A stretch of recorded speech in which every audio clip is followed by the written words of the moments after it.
Holy shit. Fire. Wait, what's this one? Oh, look, it's us. It's us, and we're really big on screen. We're really big. We're huge. We're ginormous. Are we really? Yeah, I made us big. Nice. We're really big. I've got two screens. We can do this one where we're really big, and we can do this one where we're tiny, and then we put Jackbox up in the background. This is us just bullshitting, and this is us playing games.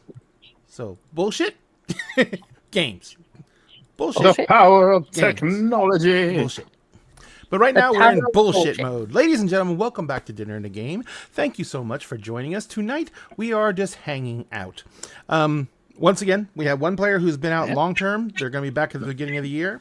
And tonight we have two of our other community members who are unfortunately going to have to be out tonight, the last 2 nights. So we basically decided, let's just hang out, do what we do. Last night, apparently, we spent most of the evening talking about monster fuckers. And the different qualifications and levels of monster fuckery, amongst other many enumerated and illuminated topics of conversation. Basically, we just rambled for like 4 hours.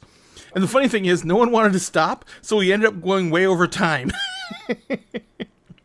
Because everyone was just like, I love hearing my own voice. Bleh. That's fair. And chat was also very much, hey, it's Jack. What's up, Meister? Are we really brilliant layout work? Yes, brilliant layout work by me. Me. Just me. I doed it. Of course, Jack would have made it look pretty, but I don't care. So anyway, so we're going to just hang out, chill out, talk about varieties of things. I want to put some music up somehow, but I don't remember how to put music into this call. I'll just play music and play it over my headset. Because I remember there's a way to route music into Google, but I cannot remember how to do it, and it's way too late to try and figure it out now. So, ladies and gentlemen, baby. Huh? We here now, baby. We're here now, baby. This is what we got.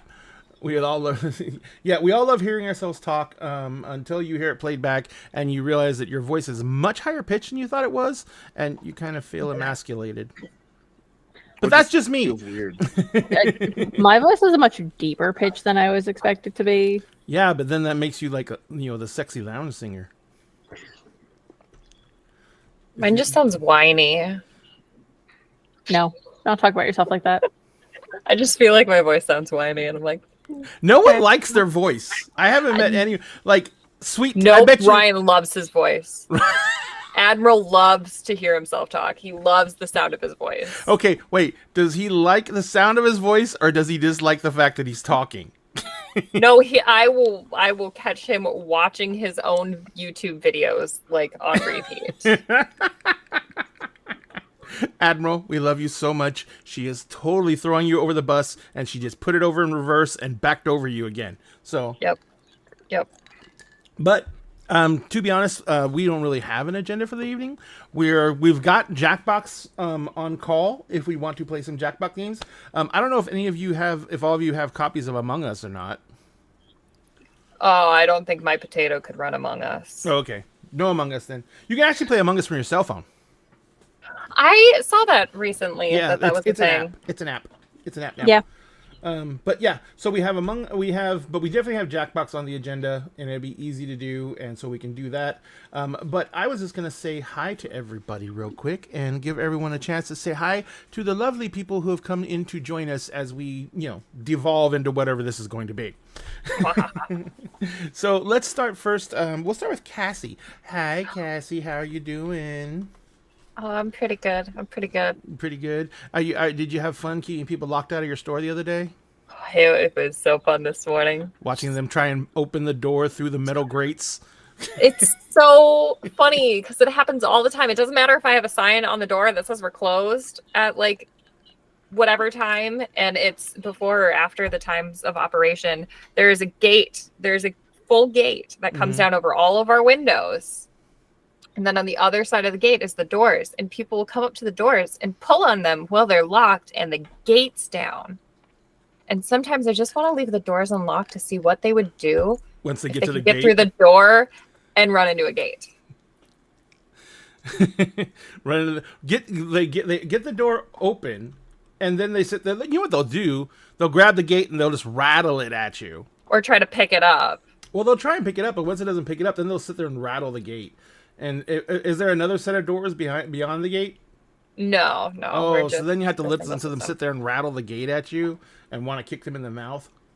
Sorry. I mean, unless I'm in the manager's office and watching it on the camera, because then I'm behind 2 locked doors and they can't do shit. Well, they couldn't do shit either way, but you know what I mean. Being behind 2 locked doors is probably the best way you can be, especially coming up to the holiday season. And also, please remember, everyone, be human beings when you're during the holidays. I'm gonna shop off of Amazon because I don't even want to torture these poor people. And I during the holidays, I actually put out bottled water and snacks for the Amazon drivers, because do you know how many hours those poor people put in during the holidays? It's a lot. It's disgusting. They get worked into the ground. Mm-hmm. And so, like, I'll put up, like, I'll buy one of those big 50 packs of bottled water, and I'll just open them up every day. And we usually like 2 or 3 deliveries a day during the holidays. And so I'll just put a thing of bottled water out there with like a dozen bottled waters in it, and then a thing of like, energy bars, and just stick it out there. And, you guys deserve it. Holy crap. And the worst part is, I don't know if you know this or not, but because, people used to tip them, right? Because they use it with things like, put the gift behind the garage door or in the bushes or something like that. And if they did that, then they would tape a $20 bill back there or something like that. And Amazon found out that they were getting tipped, and they actually already have clauses in their work contract saying that they cannot accept gratuities. So Amazon would terminate them or write them up and then take them off truck and make them work in the warehouse as punishment. And so it was just like, I mean, if people want to give you a tip because you're doing a service job, they should be able to give you a tip no matter what your salary is. Yeah, you should not get punished for accepting a tip. Yeah, because it's not like they're standing after they drop out the package. They're standing there with their hand out. Usually people aren't even home. But they're like doing things like, there's $20 under the mat for you or anything like that. You know what I mean? Just because they're putting in special requests for where to put the stuff. And, porch pirates are ingenious. They'll still look through your bushes for your boxes. I live out, I don't know if you guys know where I live. I'm in Texas, and I'm outside of Fort Worth, and I live out in the sticks. It is 30 minutes from my house to downtown Fort Worth, and an hour from my house to downtown Dallas in the best traffic conditions possible. Ugh. Yeah, in normal traffic, like if I try and get from my house to downtown Dallas, like if I had a job in downtown Dallas, it would take me an hour and a half to an hour and 45 minutes to get to downtown Dallas. And that's using toll roads. Oh, I hate toll roads. You're in the Northeast though, or you're in the Midwest. Yeah, so Midwest. But you're far enough north where toll roads are a big thing up there, right? I mean, the only time I really run into them is when I go into Chicago. Yeah. Well, it is closer to major metropolitan areas. How far are you away from Chicago, roughly? A couple hours. That's cool. 6-ish, maybe. Six or 7. Okay, we need to talk math for a second, because a couple is 2, and 6 or 7 is a fucking day. Okay, yeah, but like 4 to 5 hours is close. Yeah. It's kind of like in Texas. Everyone else says like, how many miles away are you? Blah blah blah blah blah. We don't ever say that in Texas. It's like, how far are you away? About a day? Cool, that's not bad. Yeah, no, you measure distance and time. Yeah. Yep. I know. I remember when Houston is probably one of the worst cities to live in, because it is literally for the metropolitan area of Houston. There are 13 counties. Jesus. 13 fucking counties in the metropolitan area of Houston.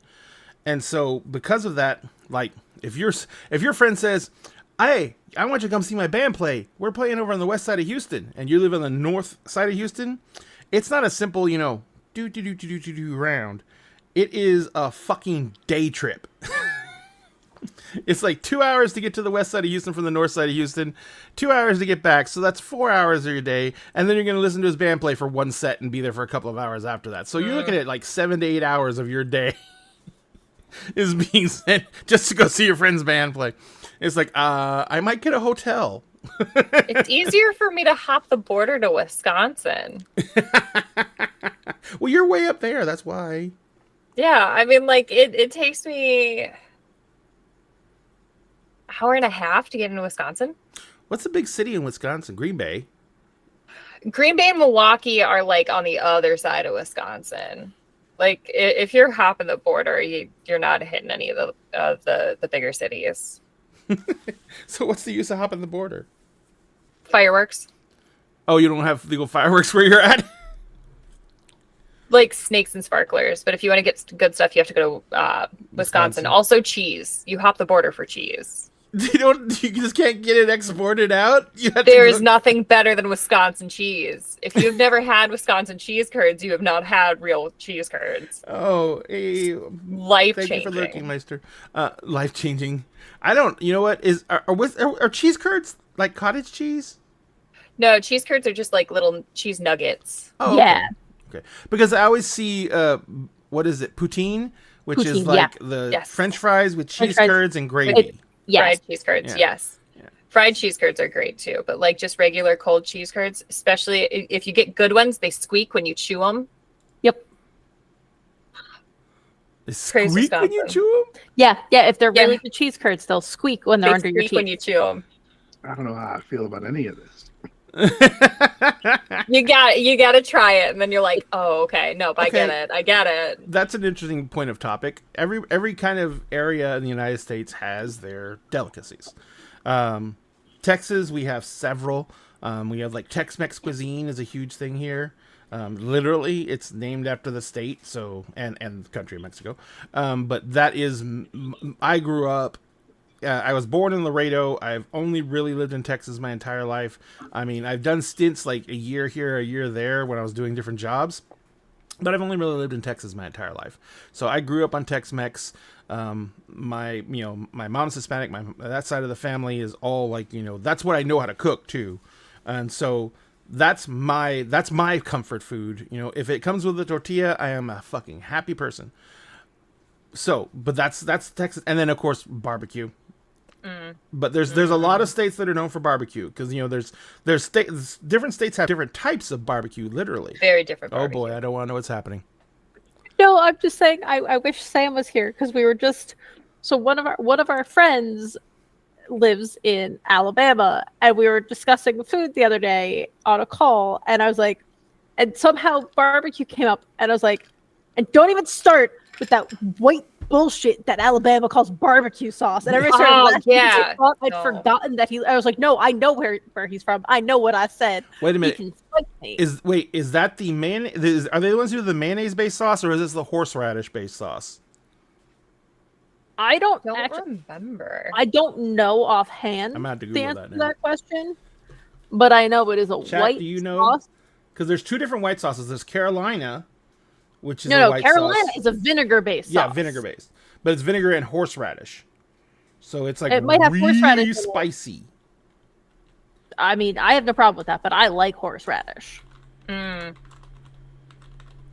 Same. Because I like Carolina-style sauces. Alabama white sauce. Yeah, I feel like it might be a mayonnaise-based thing because I feel like my girlfriend was like real attached to it. It's mayo-based with vinegar, sugars, and spices.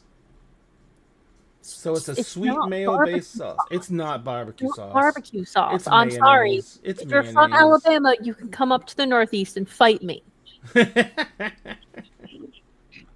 It's definitely mayo-based. It looks yellow. It's a weird color. Oh, that's because mayo is more of like an ivory tone as it is. Mayo is not white. Because it's just eggs. It's eggs. It's eggs and oil.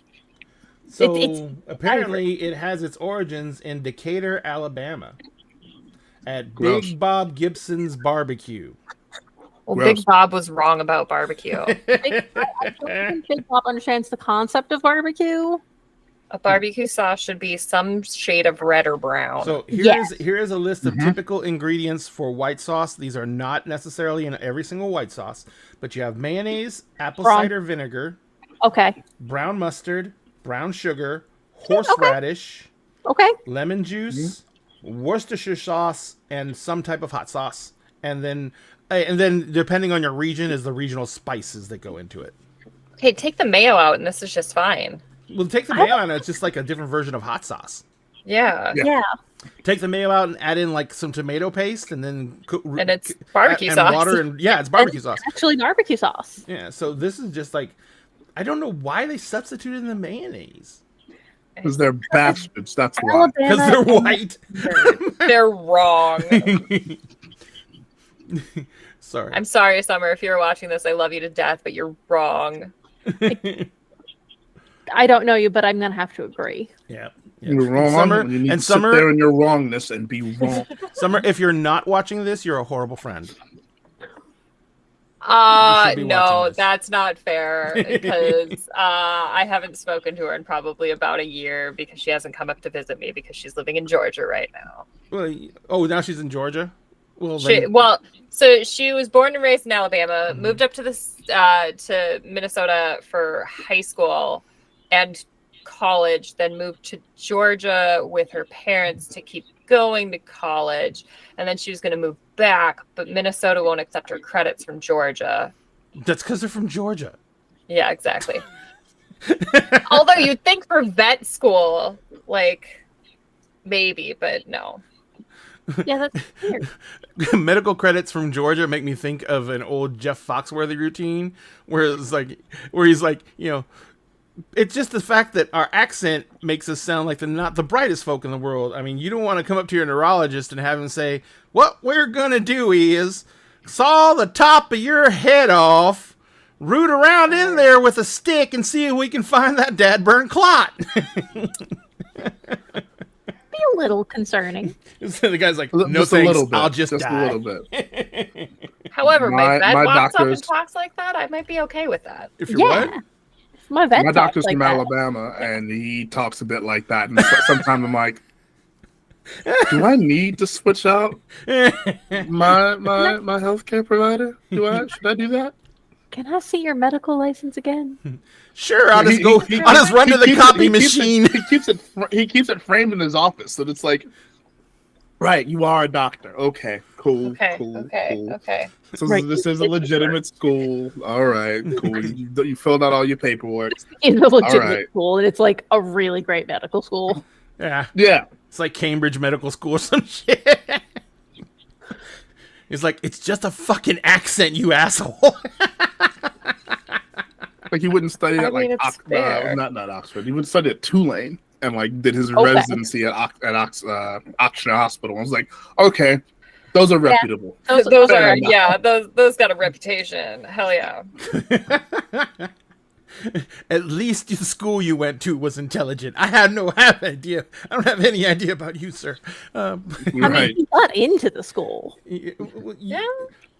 I mean, you Yeah, can when pay your he's way in graduated. about schools. Donald Trump has a degree. Let's not quantify that, okay? Yeah, you can buy your way into school. You can buy a diploma. Yeah, I remember there was a doctor that I went to one time, and his medical degree was from from one of the islands. What was it? God, I want to remember. It was not Barbados, but the one that's the names of two different countries together. Oh, Trinidad and Tobago. Trinidad and Tobago. Yeah. So his medical degree is from the medical schools in Trinidad and Tobago. And I was just like, that's interesting. I never really saw it. And I went home and I Googled the medical school. And this is like a school where you pay like $40,000 and at the end of your curriculum you get a degree. They just print it for you. You pay $40,000 for a piece of paper. Wow. Yep. And I was A just like, legit receipt. Just a whole receipt. I mean, realistically, that's what a diploma is. It's a receipt. yeah, but you have to Very make the fancy. grade at least. You also have to like earn it in most United States Oh, yeah. schools. Oh, but I mean, and all in all, there's some people. There is a case to be made that the whole thing with degrees has gotten way, unfortunately, overblown, and that there's a lot of potentially good, solid careers that do not require a degree. And the main thing that drives me nuts about those situations is the fact that, you know, a lot of people like my son, I don't think he ever wants to go to college, but you know, but he is someone who loves being outdoors, and he's very much into the physicality of labor and everything like that. And I was like, well, maybe he should do something like, you know, he could become an arborist or something like that, and they make actual good money. And you know, once you have your time in, you know, you can set up your own business and everything like that. And so, you know, I'm just thinking of things that he could do that would give him everything he wants, you know. And it's just like, what are you supposed to tell him? Don't go to college? I didn't go to college. Oh, I did, but it was mainly to drink and, you know, find girls who would let me touch their boobies. It's a fair reason to go to college. Yeah. I did, and then they screwed me, and so I had to leave. So, but yeah, we tell our kid all the time, like, don't think that college is the only option. And she's like, no, I want to go to art school. I'm like, cool. We will do the thing. Yeah, my son. Well, art school is technically college nowadays. Mm-hmm. You know, Don't tell her that. I know. Tell her that. It's just, you know, the whole thing about that shit is, oh, what's up, Router? The whole thing is, you know, art school is college, and the fact that you have to still take your fucking basics and pay for them. Right. Yeah. That's the shitty part. You know, I mean, I understand that they want to make sure that the people who go through college can be able to speak and communicate clearly and have stronger understanding of certain principles of mathematics, etc., etc. But at the same time, you're paying for, like, what is a standard bachelor's degree, like 110 hours or something like that? So you're paying for, like, X amount of hours, and, like, 40 to 60 of them are not even credits that you need for the major. For your field, yeah. And that's I'll just... do one better. What's that? Where I went to school, I very specifically had to take, in my freshman year, an environmental studies class. It was non-negotiable. I was a psych major. Why? Well, because that's part of their core curriculum. Yeah. And like we had to take English lit. Now I could understand taking like grammar classes and something like business English, business writing classes. I can understand, right? But why did we have to take English? And don't get me wrong, I am a reader. I loved taking English lit. I was like, the reading lists were like a joy for me. But I'm sitting there thinking, is like, what does this have to? I was a comp sci major. I was like, what the fuck does this have to do with my degree? I'm literally learning a language that only robots speak. Why do I want to know, like, why do I want to read Elizabeth Allende, other than its amazing fucking work? Why do I want to read this that pertains to, you know, learning C++? The fuck? Yeah, Brian had to take English at this, like, English 1 with his script writing class at the same time. Mm-hmm. In script writing class, they're very specific about, like, don't use complete sentences, don't use grammar, because people don't talk like that. That sucks. And so he's doing that, and he's doing English. He's writing papers for English where they're like, you need to fully think out your thought here. Yep. You ever heard of an outline? You need to do one of those. Oh God, it was terrible. I hated those. Oh, I use outlines now for planning out my campaigns. In fact, I don't even, to be honest, when I plan out my campaigns for gaming, I don't even write anything except for the outlines, and then I adjust those as you guys jump way ahead of what I'm prepared for and kill off the bad guy six fucking sessions early, and I'm like, oh well, there goes that branch. Or spend 6 sessions in a brothel. Yeah, it was only 3. It was only 3, and I gave you a level. Yeah, we got a level for it. You're welcome. That was my favorite level ever. The best level we've ever gotten. I was so happy you guys were happy with that. It's great. It was a great time. Man, I honestly, sometimes I feel like sometimes when I look at some commentary on the internet, and I know, fucking don't listen to comments on the internet, but I'm looking at hear comments on the internet about GMs who are like, I would like to try and challenge my players. I like to, keep them on the edge of the seat, leave them near death, whatever. And I'm just like, am I a bad GM because I don't try and kill my players every single session? No, that should be the goal of the game. It's perfectly fine to go ahead and challenge your players, but if you're constantly leaving them near death and like outright like trying to kill them, that you need to take a look at why you're doing this, because there's a problem there. Yeah. This is supposed to be fun for everyone. Yeah. And to be honest, that kind of ties into the TikTok I made the other day saying that, the whole gatekeeping grognard generation that has made so many problems lately with their whining about safety tools and session zeros and constantly. I mean, I would get hate comments when and DMs on videos where I was talking about why you need to run a session zero or why you should have safety tools or a checklist or something like that. So everybody has fun. Yeah. Well, it's not just that. It's like. I said that's what I do, and that's what I think people should do. It's like, but I can't come to your fucking house with a printed out checklist, shove it in your mouth, sit you down at your table, and make your players fill it out. I was like, I might want to, but I can't. And so, you do what you're going to do at your table, but understand something with the attitude that you have and the way you want to treat players. You better have a tight-knit group of players who have very low cholesterol and exercise often. Because as they start to die off, you old fuck, you're going to have no one left to play with. Because no one's going to want to come near you with a 10-foot pole. Yeah. And safety tools are just great for newer players, too. Mm-hmm. Like, I'm working right now on I'm going to do a, text-based game for some friends because they're relatively new to everything, and it's going to be a little more slower pace for when we all have time. And so I was messaging them about it the other night, and I was like, in a couple of days I'm going to send over to you both a consent form. It's PDF, just check off, fill in the top, check off the stuff, it's red, green, yellow, and they're like, what is it? And I was like, this tells me, it's got a bunch of different topics on it. I was like, this tells me what you're okay with seeing, what I should avoid, what I can play around with but not get too deep into, so that way I never cross a boundary that you have. And if something changes, you just throw up an X. You'd send me a message, say, hey, I think we need to rethink this because I'm not comfortable anymore. And I'm like, okay, that's fine. We want you to keep playing. Yes, I want you to have fun. I want to teach you how to do this so you can have fun, but I also need to make sure that I am taking care of your well-being, because that is my job as the person running this game. I was going to say, in a TTRPG, this does not mean Wakanda forever. I mean, it can still mean Wakanda forever. It can. It can. I'm throwing up the red flag. I need a minute. Yeah. Context is everything. Which is why this and this are always going to be different.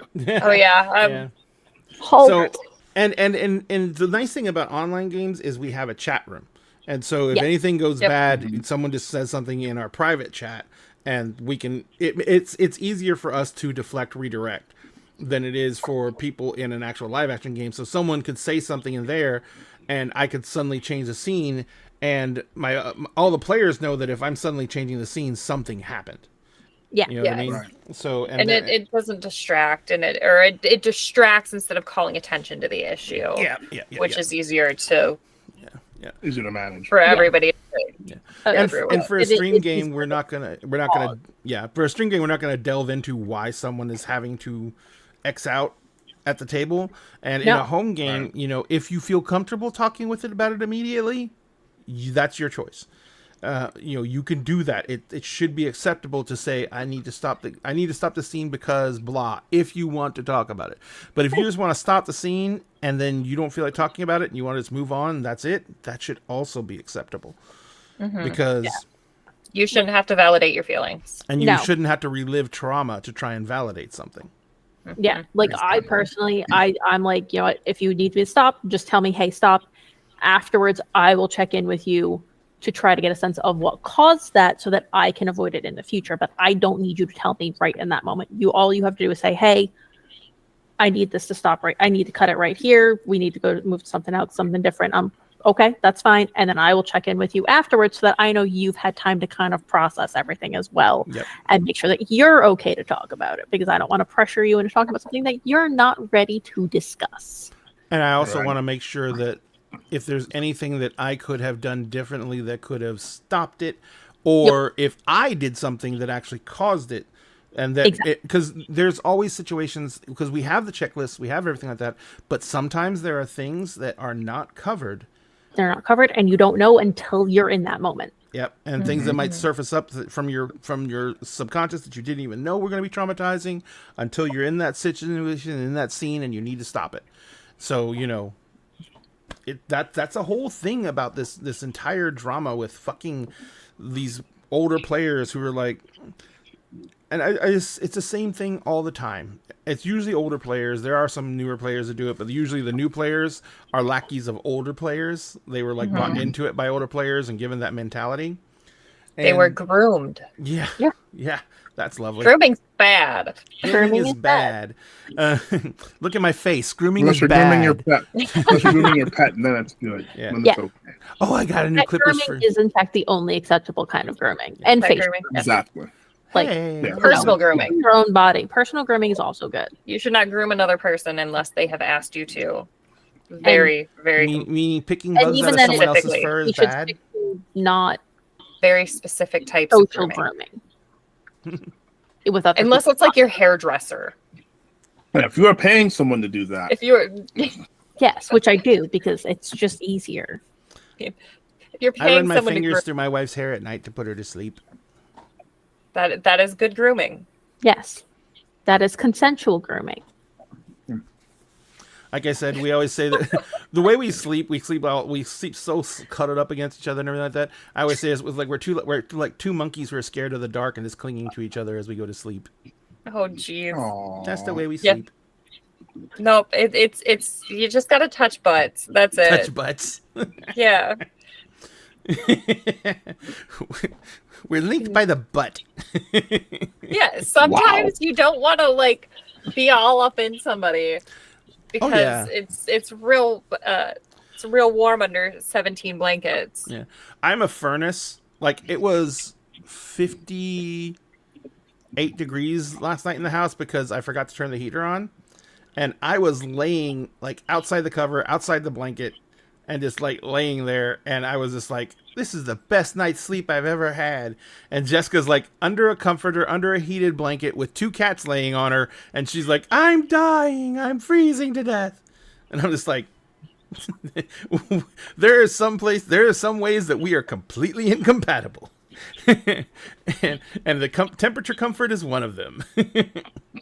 I'm usually really cold, and Ryan's like too hot. He's like, "Don't touch me, or I'll sweat." Like you can touch this man, and all of a sudden, just pouring sweat. I'm like, "Okay, cool. I'm gonna sleep over here in a little ball. I'm just gonna rub my butt up against your butt because I don't want to like not touch you." Well, Jessica's ice, so I'm like, "Yes, come drape all over me because you're cold." And then she'll suck the warmth off of me, and she'll warm up. And then, but eventually it does get to that point where like, okay, now that she has body heat, I don't like her anymore. Go away. Sure. She's like, I don't like you either. But yeah, so, but anyway, the whole point of the conversation before we got sidetracked was that, you know, the nature of a lot of what is going around and being fought over in our communities right now is kind of stupid and ridiculous. Agreed. Because it's just Super people. stupid. It's just people who want to feel comfortable with their own. I don't know, what would you call it? Because it's not like their own callousness. They want to feel okay with not taking what they consider to be extra steps or doing extra work to try and make other people feel comfortable at their table. The lazy old assholes who are set in their ways. They just Don't want wanna do the validation for extra being work. dicks. Mm-hmm. Oh yeah. They That's don't horrible. want to have to care if they hurt someone. Yeah, no, Yeah. that's pretty much straight up a good. That's about it right there. I get the fact that it is different, and it's changed a lot. And to be honest, the nature of the community has changed incredibly drastically in the past 10 years. Yeah, it's almost 10 years now, since 2014. Because when D&D started, the Grognards were like at the top of the food chain. You know what I mean? Because they had the most experience in the game. They had the most lore knowledge because it was, everything was set in Forgotten Realms for D&D 5e. I'm using D&D 5e as the jumping point because we all know it's the big dog on the block. But so they had all this lore knowledge about Forgotten Realms. So for like the first 2 or 3 years of the big resurgence of D&D, they could walk around the game store and feel like little gods, because people would come up and ask them questions and everything stuff like that because they wanted the knowledge they had. But as the community continued to grow and more people came in and more people became invested and began creating their own stuff, and in all honesty, except for Adventures League, gaming moved away from organized play and playing in fixed universes and went more heavily into homebrew stuff. Mm-hmm. And when that happened and the Grognards now no longer had that position of authority where they could, be a vital part of the community anymore, and therefore, their idiosyncrasies would be more tolerated. When that happened and they started becoming less tolerated, that's when all this spark of outrage happened. And it's because they were called out on their poor behavior. That's all it was. And it's sad because the community was based around people who had a really hard time with social anxieties. All the older members of the community, a lot of them were the people who were there because they could not find a lot of acceptance anywhere else. And now, instead of telling people to go to game stores and look for games, I tell people to go online, stuff like that. And the main reason for that is, unfortunately, the main players that you find who are hanging out at the game store and just looking for any D&D group they can join into or jump on, or sitting predators. Around. They're not predators all, but the big problem is a lot of them are people who have been cast out so many times from so many other groups that they cannot find a game otherwise. So they just look for new tables to start up in order to try and find someone to play with. And unfortunately, it seems like they don't even realize that the experience is going to be the same. They're going to come into the group. They're going to start their bitching and whining about whatever they want to bitch and whine about. And they're going to end up getting punted. Yeah. And it's really hard to it's hard to explain that to someone who just can't see it because, you can't, but it's hard to say that to someone who is just that far gone that, you can't just act the way you want. The First Amendment means that you can say what you want, not have any consequences from what you say. Exactly. You can say what you want, but it's not freedom from consequence. Yeah. So yeah, it's just a ridiculous situation, and it's really hard to fucking get people to understand that you should try harder to be a part of a community rather than try and demand the community bow to whatever your concepts of it are. It's just But anyway, that was sad. Not a dictatorship. Yeah. But but the good news is, as I always tell them when they come up in my comments, is it's okay. I'm old too, and we're gonna die, and people will have to deal with us pretty soon. So it's all right. You'll be dead soon, and no one will have to deal with your bitching. Yeah. Yeah, you won't die soon. Don't do it. You are forbidden. I'm forbidden. There you go. Yes. You're forbidden. There you go. I'm forbidden to die. I already said I want to be immortal. I'm one of those people who can I can keep myself busy for fucking ever. Same. I have enough of a disdain for the humanity, though. I don't want to continue to exist within it. I won't take part in humanity. I'll watch. I And will. Well, that's kind of how I take part in humanity. I will do all of the wandering, and I will do all of the learning of stuff, and waiting for technology to reach the point where we can start traveling through space. And I will do that and go far, far away and learn more stuff. Mm-hmm. It's just that there's the simple fact that technology like quadruples in capability every fucking 5 years means that, I mean, they're already saying it. We could be in the last generations that will have a fixed lifespan.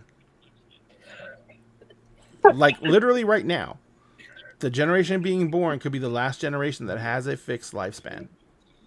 Sweet. So we're gonna 3D print organs and switch them out when they fail. Well, there's even another thing that they've learned how to positronic matrix, baby. Well, there's another thing they learned how to do. They can take existing organs, bleach the majority of the genetic material from them, and then reconstitute them with tissue made from your own cells, your own HG and IgA cells, but your own stem cells, and it will be genetically compatible to you. It'll be your own organs. So they can regrow your liver from an existing liver, your heart from an existing heart, by bleaching out the genetic material and then putting in your genetic material in to replace it. I feel like this is an episode of Love, Death, and Robots. Nope, it's a real thing. Or altered carbon. Altered carbon. Altered carbon, that's what I'm thinking of. But I think there's also... Please just let me die. There's also an episode of Love, Sex, and Robots that does that. Or Love, Death, and Robots. Why don't you? Why if you want to die, you can. But why? I need to know there's an end. I mean, not like tomorrow or anything. But what about cuddles? That's all I'm saying. Yes to cuddles. Well, you can't cuddle when you're dead. I said, I don't mean tomorrow, but like, I don't want to live forever, man. That's just too much. Well, that's just it. You can, at some point, if you think it's okay. Have you ever? I don't even want the option. I don't want the option of living forever. I'm like, no, I want to just go naturally. Don't offer me that kind of thing. I don't want it. Well, that's what makes life special, right? Like now we're getting philosophical, as you don't know when it'll end. Exactly. So, have you ever watched The Good Place? Yes. I've been told I should, but I have not yet. The Good Place is incredible and amazing. Do you know the premise behind it yet, Alyssa? Yeah, I know the premise. Okay, you know the premise. So the Good Place is incredible and amazing because one of the things about The Good Place is when they start working everything out, they end up getting to a point where they are all realize that they're eternal. You know what I mean? And so the big thing about it comes like people hit a certain capacity where they're like, I think I've done everything I want to do. And I think I've experienced everything I want to experience. And I really can't see what else I could want to do. And, you know, they had friends and everything like that. And a lot of times they stuck around a little bit longer because they had friends and people they were connected to. But in the end, the only thing they had to experience left was nothing. And they would choose to move on. Not to be reincarnated or anything like that, but they would choose to just end. Fuck it. Isekai me, baby. Let's go. I mean, I'd love to isekai, man. Like, let's go. That's just great. I want to die and I want to go live in a fantasy world for a little bit and be like, okay, yeah, no, this is good.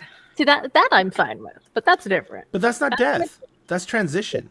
That is transition. Yeah. But that's like, I mean, isekai, so like that's Truck-kun is coming at you at like 99 miles an hour and you're just yeeted into another world. Yeah. Yeah. Yeah, but that's the whole point from my statement is that you want to be able to say you don't want to live forever. But at the same time, when people talk about that, they're like, I don't want to live forever. I want to die and then, maybe come back or whatever. No, that's death. No, death is not returning. Yeah. Death is if you're talking about death as being an end, if you want things to end, then you're you're still, unless you're saying that when you die, it's all over and you fade to black. When you die, you're just transitioning into another existence, state. another consciousness, another state. Yeah, you didn't. Yeah. It's weird because it's like, what do you conceptualize as death then? Because most people are like, death is the end. But if you believe in like reincarnation or afterlives or anything like that, death isn't an end. It's more of a stepping off like line. I think the thing that I would miss the most about being dead is cuddling. But I'm a sensualist, so it's really bad for me. Same. Yeah, I am a dark elf. I am a blah blah blah. I'm a dark Eldar from the 40K universe. I am a hand whore. Sphinx saw it at the first Dag house. I would sit on the couch and everyone would come and lay on me. It's true. Everyone would come and lay on me, and I would just sit in there with people just draped all over me, and I would just like start petting and sitting there laying there, and it was just like because I just am that way, and so that's something I would miss is that concept of that level of because it's physical touch. Yeah, and the intimacy of physical touch, but it doesn't have to be any type of sexual. It's just that intimacy of physical touch, that connection to someone else. Sensation. Yeah. The platon, like kittens in a puddle. Yeah, they call them puppy cuddle piles. Yeah, cuddle puddle. They put something in the water at Gen Con because I am not normally a touch person, but Gen Con, I'm gonna hug everybody and just hold on to them. That's how we get COVID. That is how I got COVID both times. Probably, yeah. So let's hug and cuddle every damn body. Yeah. Although I will say this, Jeremiah, I know you gave me COVID. Because Jeremiah was already starting to. Jeremiah was. Remember when he stopped by the ADHD Adventures event, and he was like, "I'm just coming in to say hi to everybody, and then I've got to go." And I was like, "Okay." And he gave me a big hug, and he was like, "I feel so bad." And I was like, "Oh, thanks for telling me after you hugged me." After. Thanks for not giving me the option to say no to this hug. Yeah. But he was already feeling it. He would look like because that was on Saturday. So yeah, he was already feeling it. Yeah, I feel like you remember that. Yeah. Yeah, he was already feeling it. And it was just like, damn it, probably got it. Last night we had the monster fucker hierarchy. Tonight we're talking about the existentialism and like the philosophy of death. The two extremes. Two very opposite extremes. And the worst part is, last night we were talking about the crew who is like normally playing the World of Darkness games is a little more darker, a little more broody over there, and this is normally the horny crew. And last night the non-horny crew went horny, and now tonight the horny crew is just like, what is death? Deep. We're going a different kind of deep. Oh yeah. I mean, if you want, we can switch. Sam did ask that we cause chaos in his absence. I mean, I feel like this is chaos because this is not our normal behavior. I know people are going to come in and go, "What the fuck is going on?" I signed up for the horny shit. This is not the horny fun I wanted. That was less. Okay. How about this then? Get Isekai get Isekai into a place where I can finally have my spider lady. Ooh. Okay. Okay. Get my spider lady. How's that for horny? What type of spider lady are we talking? Are we talking like a Drider type spider lady? Yeah. Yeah. Oh, well, we're back into monster fuckery then. Yeah. I mean, you can have both death and monster fuckery. They didn't have any spider people in Centaur's life, which is a really cute, or not Centaur life. Centaur Life's a different one. There's like a monster girl. Is high it school an anime or slice of life anime. Yes, it's about a bunch. Oh, of is this the like girls. conversations with monster girls? Something like that. Where yes, like something monster girls. The PE teacher's like trying to interview them all. Like one of them was like a interview with Doulahan. monster girls. That's what it is. Yeah, there's a Doulahan and there's with a snow woman. Girls. There it is. Yes. Oh, it's so cute. My It's daughter such and a cute I love anime. watching that together. The It's best so monster good. girl animes of all time, and I don't know if these are ranked. Centaur's Life is also really good, but So I've heard about that one. Number 6 is Seton Academy. joined the I pack. don't know that one. I don't know that. Seton or Seton, Seton Academy joined the pack. It's on Crunchyroll. Its Japanese title is Muranase Seton Gakun. And then there's A Centaur's Life was number 5. Yeah, that one's fun. That one's really, really soft. Like Interview with Monster Girls is soft, but Centaur's Life is super soft. Interview with Monster Girls is number 4. Monster Girl Doctor is number 3. Oh, I love that one too. I like I that don't one know too. that one. That one's a fun one. Miss Kobayashi's Dragon Maid is number 2. Kobayashi. Let's go. Kobayashi's great. Solely for Kana. Kana's best girl. I love Lukua, but Kana's best girl. Monster remember which one that Musume was. Everyday Life with Monster Girls is Oh number yeah, 1. Monster Musume is that's a really popular one. Yeah. Kana's the little girl. She's the best. She's the best. Oh yeah. And Lukua is the crazy horny one. With There's always a crazy horny one. yeah, she just wears booty shorts and a Booty black shorts tank and- top, and she's like, she's always like size throwing her triple boobs. D or whatever it was. Yeah, she's always throwing her boobs in this little boy's face. It's like terrible out of context. Terrible out of Yeah, context. yeah, it really is. Is it one of those comedy bits where she like walks around a corner and he's walking around the corner and it's boobs? Nope. And... Nope, No, she's doing it on no, purpose. She's legit doing it on She's purpose. like, hey, I love you. Ah, and she'll just like drop her boobs on his head. And the poor kid's just like, ah. Like, leave me alone, demon. And his nose starts bleeding, obviously. Yes, but he thought he was like being some big bad sorcerer and summoning a demon, and really like Lukua was just a dragon. She's like, I'm bored. I'm gonna go play with this kid. Yeah. That's a good one. High School D and DxD. Oh gosh, that's some horny Ooh. shit. Yeah, it is. You guys are much more versed than I am, anime than I am. I don't know any of these. Rosario plus Vampire? Oh, I love Rosario Vampire. That's a good one. Yeah. It's less horny. Still horny. Yeah, it's but less horny. less It's definitely horny, and it's super soft too. Yeah. This yeah. one has a cat girl on as the picture, so I know this is probably gonna be Omamori Himari. I don't know that. What was that, baby? Add it to our list. Serikiri, Sekirirei, Oh, Sekirei. Sekirei. Oh, I think I know Sekire. That's the fighting one. Yeah. I feel like I know Sekire. Yeah, that's a fun one. The anime never finished. The manga's super dope. To Love Ru. I've heard good things about Lovely. that one. I've never actually watched it. I got nothing there. Is this a zombie? I've heard of that one. I know nothing of it. Same. And A Centaur's Worries? I don't know that one. Centaur's worries. It looks Now like the I'm- same girl from the Centaur Life. Yeah, I'm wondering if She's it's got- not. She's got like ears That's and a the sequel strawberry blonde hair. And then Dropkick on My Devil.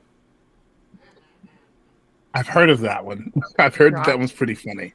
All I'm thinking of is Devil is a part timer.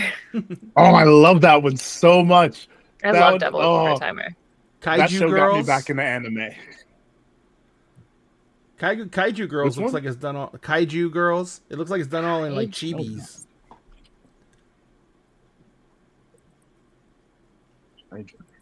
Kaiju Girls. And Interesting. Yeah, it definitely looks Pedo all San? chibi. Oh, that's cute.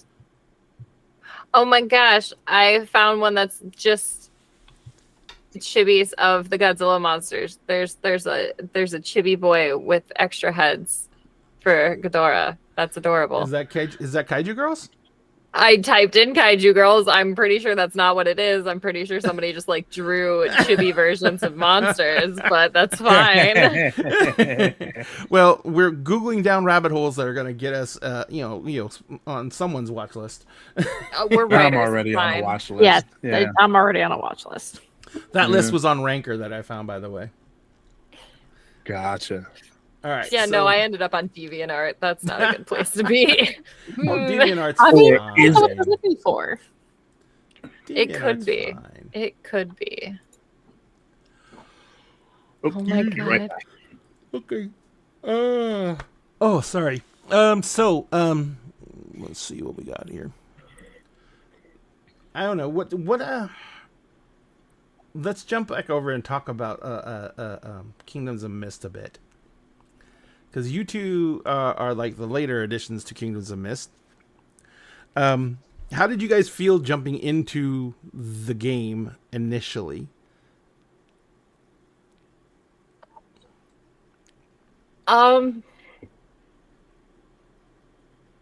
It's a little more intimidating to jump into like a game midway through, Mm-hmm. because you have to like know a character a little bit better by those levels, just on a personal level, as well as like you're playing with an already established group and trying to find your niche within that group is difficult. But Did This it help group at is all pretty that you already easy. knew Sphinx kind of ahead of time, or did you know Sphinx actually? I don't think always, I officially like knew Sphinx. Yeah, I always forget that, even though was Sphinx just plays in walked 88 in. Adventures, you guys, you don't play on the same stream. Yeah, no, we were in a We circle, but I don't interacted. think we. Yeah, I don't think we really crossed paths, but we Yeah. were in the same circles. Ow. Yeah. Yeah, interacted on like a couple videos here and there, but like Yeah. beyond that, like, yeah. Sorry, my cat was yelling at me to pick him up, and then I tried to pick him up, and he like hissed at me and ran. Yeah, he So just wanted to yell at you. Yeah. What about you, Liz? I'm a Sphinx. What I asked them was, how do they feel with Kingdoms of Mist joining into an already established campaign? Ah. I was fine jumping into the already established campaign. Like that wasn't too much of a big deal for me, or at least I think it was more the coming into the already established group with, and like I knew Sam and I knew Milagros, but like I was, and Sam can corroborate this because like I was like messaging I'm like no Sam, I can't do it. Like how am I supposed to do this with these people who are super cool and I'm me? And he's like, just shut the fuck up and get in here already. Man. Because the first game I was supposed to do, the first game where I was by a real first session, we wound up having to cancel at the last minute, but we did a call in the Discord, Mhm. which Yep, I remember. that actually wound up being really helpful because it was just a chance to kind of hang out and talk.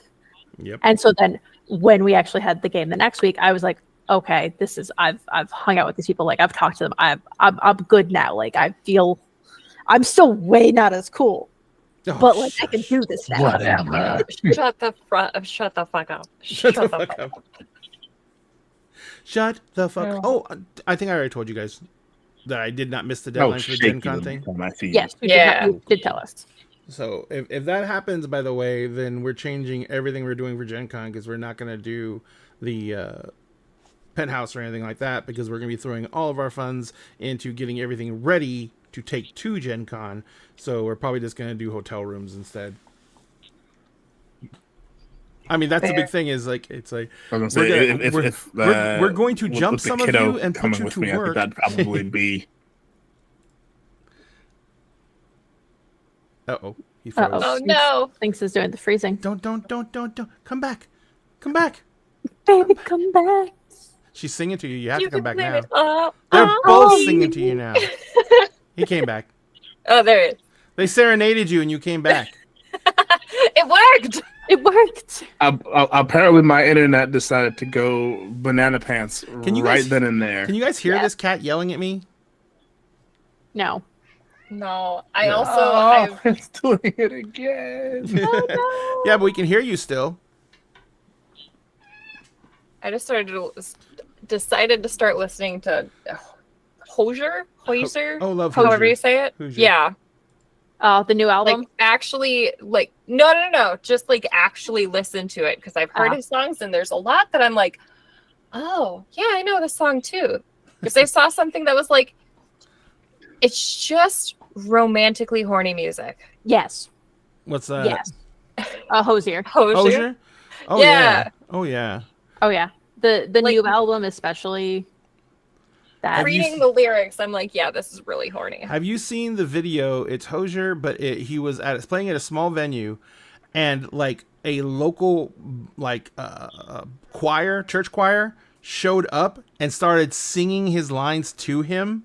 Yep. Oh my god. Oh my god, he almost cried. I was gonna say that's gonna be a video that makes me cry. Yeah, every time I watch those videos. He stopped playing, the band stopped playing, and the church group was just doing it a cappella at the end. It really was good. fucking devastating. It was so gorgeous. There's a great video of him doing, I think it's Take Me to Church, and it's like in the subway system in New York. Yeah, he's busking. Yeah. And he's busking, and it's beautiful. Yep. The acoustics down there, I mean, you have to deal with trains coming by, but holy crap, it's really good music. Oh, and Kel said, Liz, Vamp, and I had all the brain cells at the moment. I was thinking about Baby Come Back as well.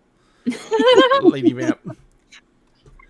So we did. We were all in the same boat.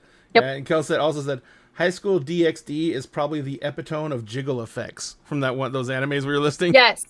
I think there's a scene 100%. where like the girl goes backwards to dodge a bullet and her boobs like move independently around the bullet. No, that's a different anime. That's High School of the Dead. Never mind. That's High School of the Dead. Yeah. I get Which is the other one that constantly. Both of them are giant titty girls running away from zombies. Yep. One of them uses a sword and the other one uses guns. I think there's a little bit more plot to DxD, but it's been a minute. It's been a minute. It's God bless. Yeah.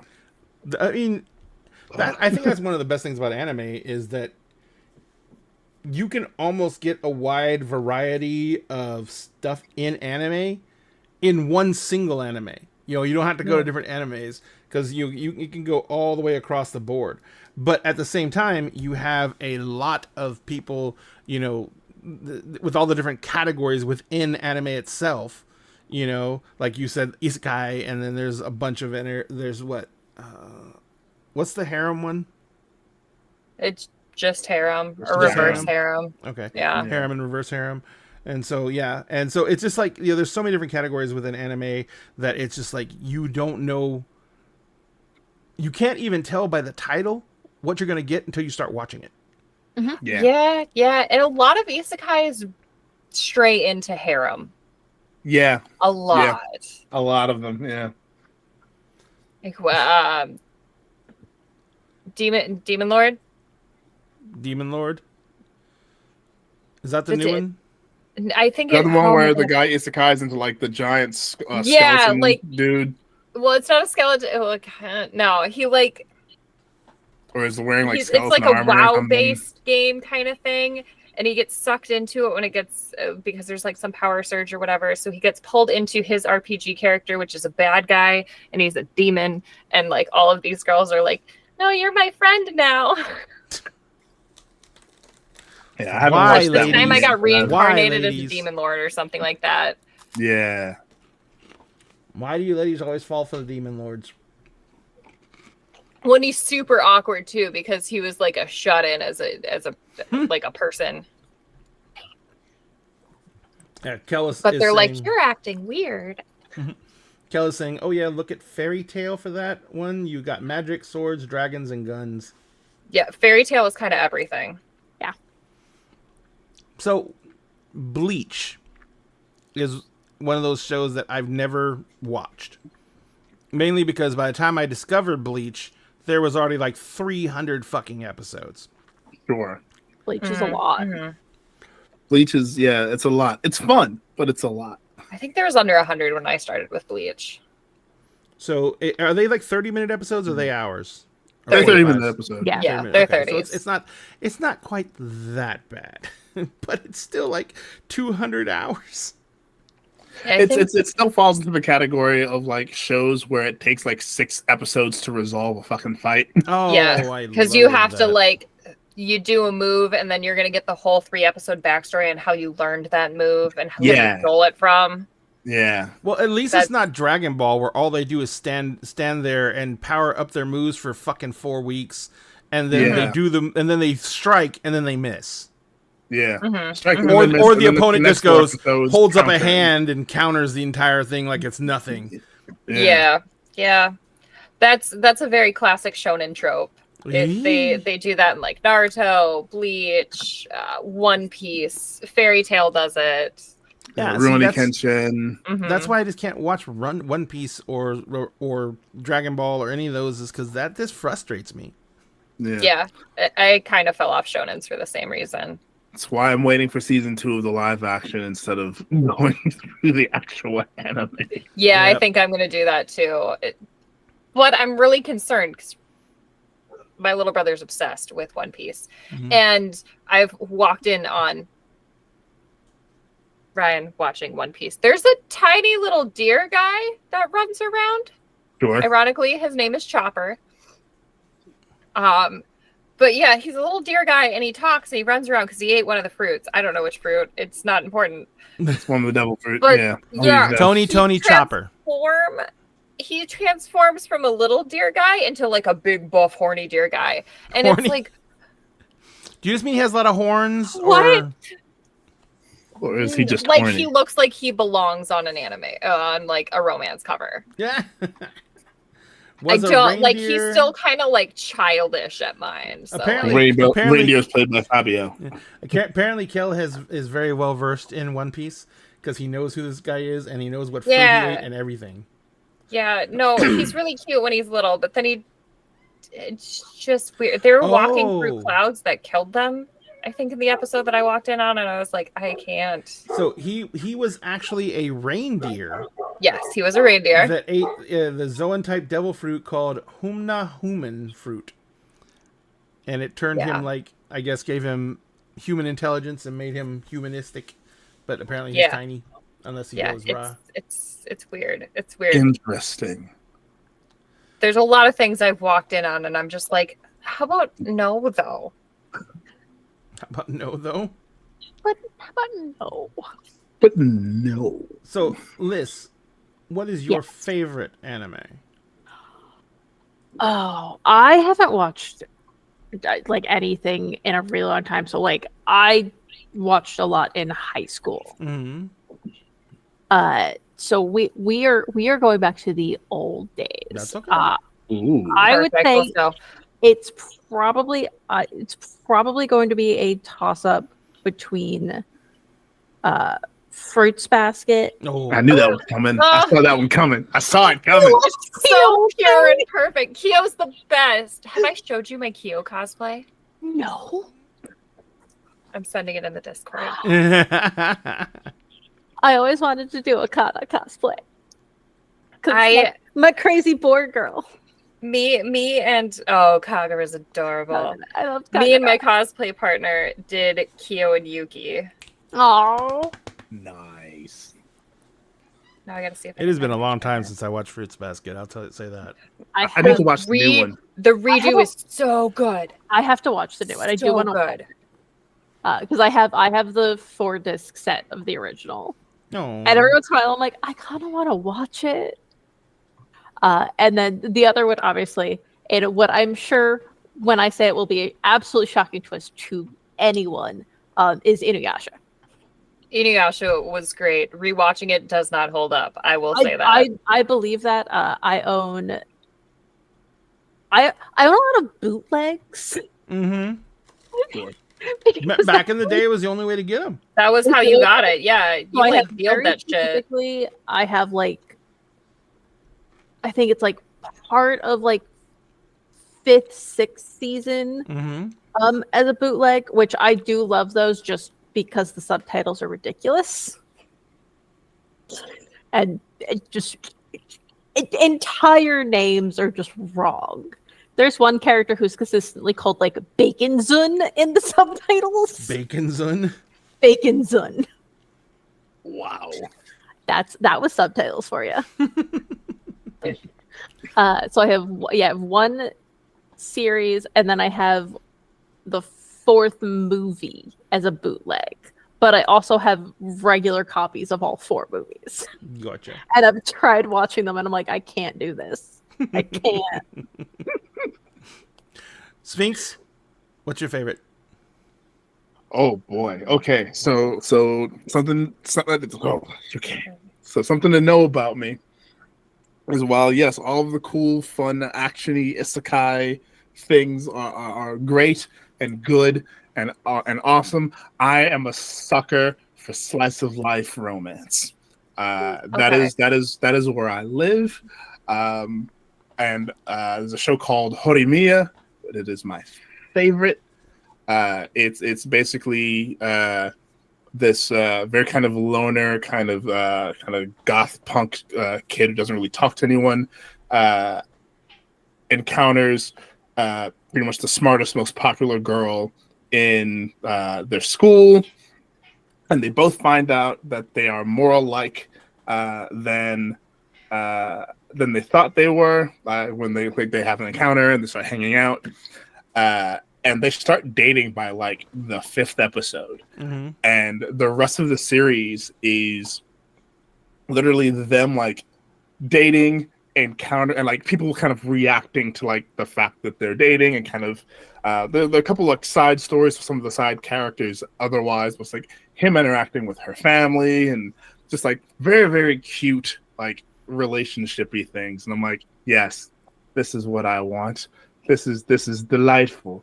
This makes my heart very very very happy. The other one is because there's two. I love Keep Your Hands Off of Isoken. And it's one that I exposed my daughter to because it's about a group of girls who start an animation club because they want to all be animators. And the way that they go about like animating, how they come up with their ideas by like they're using their imaginations and they're suddenly inside their drawings and they're altering the drawings as they're coming up with the idea. It's so cool. It's so cool. So cool. But the other thing it does is it lays out like in clear terms what the process of animation is like in realistic like, hey, we need this kind of like, and they break it down between like digital format and then there's like the old school like paper flipping with the cameras on they do the whole thing and it's so good and it does not get enough love. What's the name of that one again? Keep Your Hands Off Isoken. Isoken, got it. So cute. Excellent. Cassie. It's really good. Gosh, that's like the hardest question ever. I know. I mean, I can't say no to Fruits Basket because it's amazing. I think that's like one anime that I cannot get sick of. I could watch it all the time, especially the remake. The remake is so good. It's so good. It follows the manga, and they continued it. Yuri on Ice. Yuri on Ice. I've heard cool things about Yuri that on one. Ice. It's about a Japanese figure skater, a male Japanese figure skater, who's obsessed with this Russian figure skater and wants to be like just like him, be just as cool as him. And he basically kind of sort of drops out of being a figure skater and moves back home to Japan because he was studying in the US. And the Russian figure skater shows up and he's like, hey, I'm going to be your coach. And they like train through to get Yuri through the competition so that who wins gold and stuff like that. It's kind of a romance, like a gay romance, but it's all subtext. Yeah, there's a lot of illusion. Yeah, in that. it's all subtext. So you could watch it and be like, no, they're just really good friends. Or you could watch it and be like, this is the scene where they kiss. You can see it like the hug. They're totally kissing right now. And they bought each other rings. Okay, they're married. Yeah. They're married. But then also there's like the stupid bullshit animes that I really really love, like Hitalia. I keep hearing about that one. I haven't watched it yet.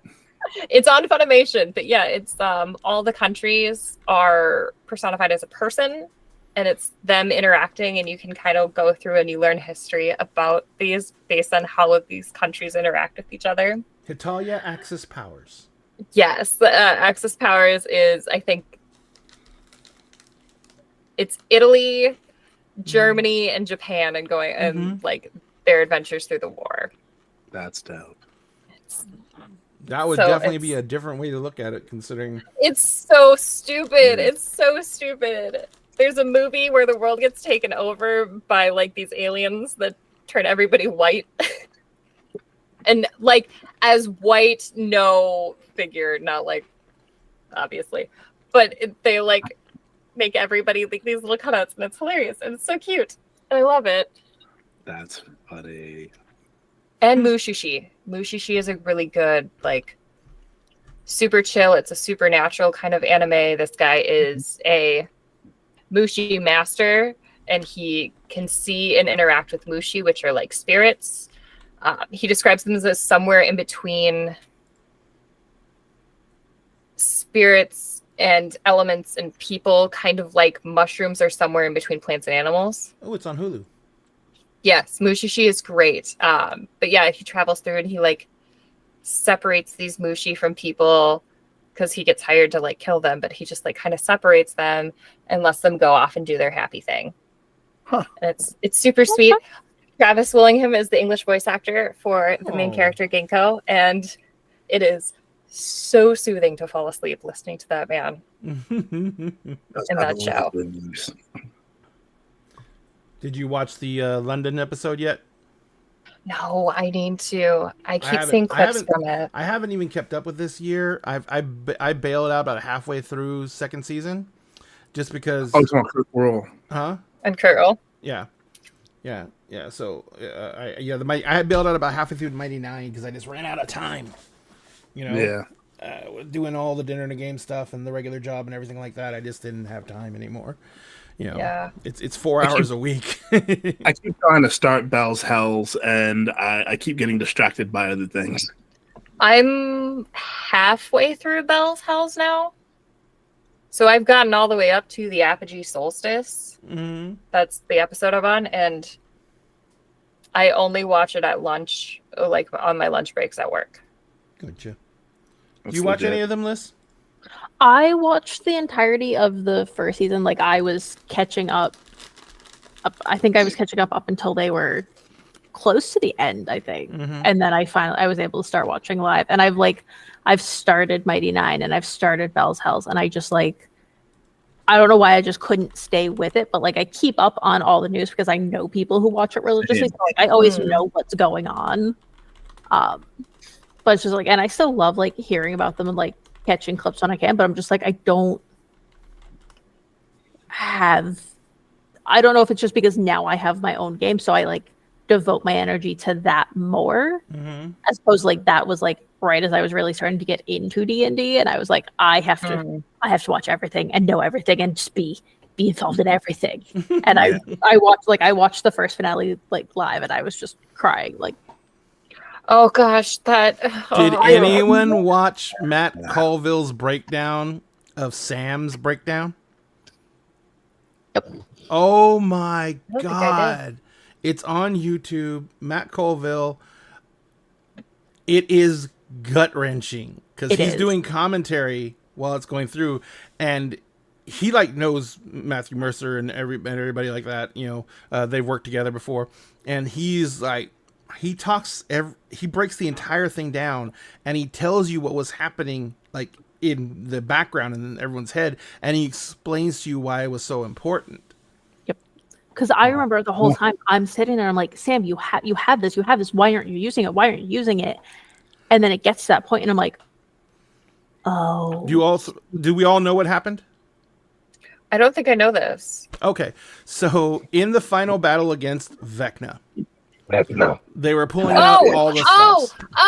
Okay. Nope, I know exactly where we're at. Yeah, the final battle against Vecna. They're pulling out.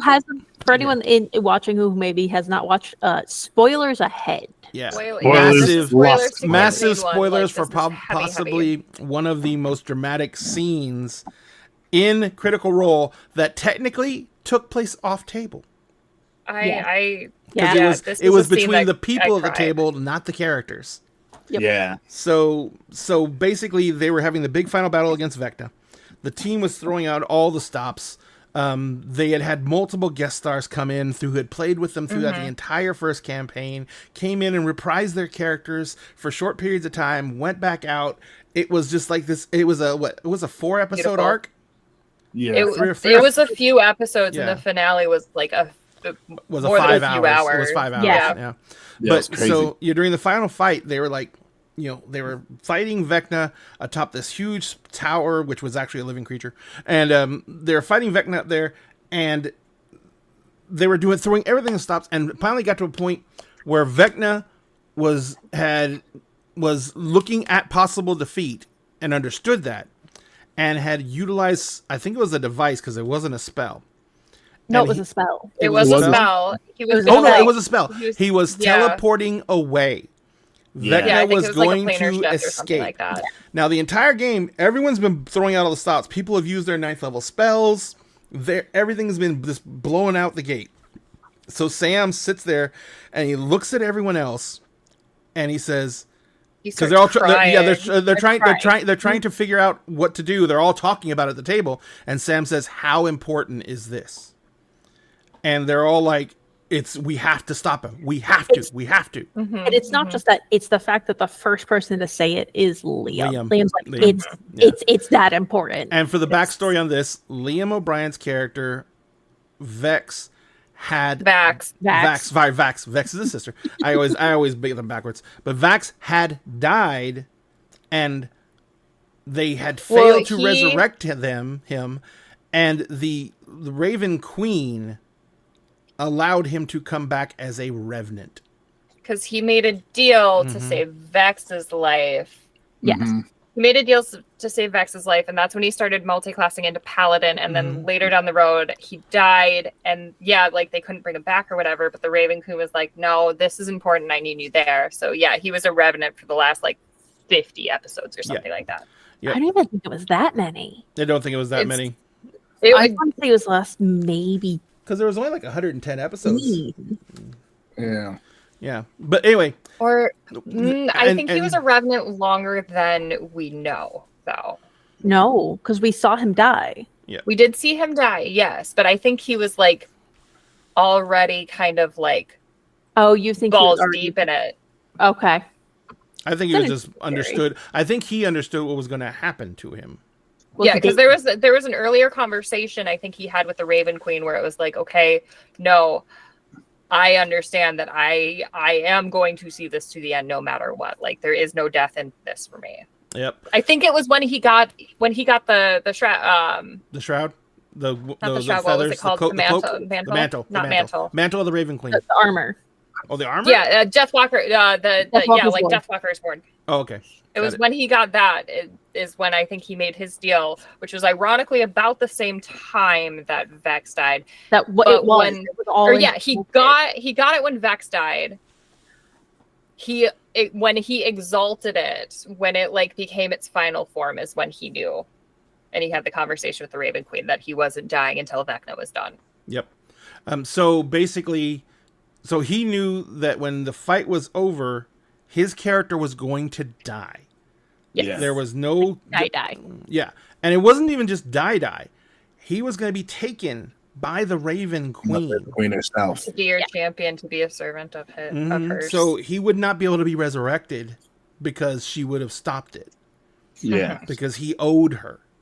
Yeah. You don't mess with death gods. The one soul she would come to Earth to get herself. Yep. Yeah. But so Sam's sitting there and he looks at the group and he says, "How important is this?" And like Liz said, Liam was one of the first people to say, we have to stop him.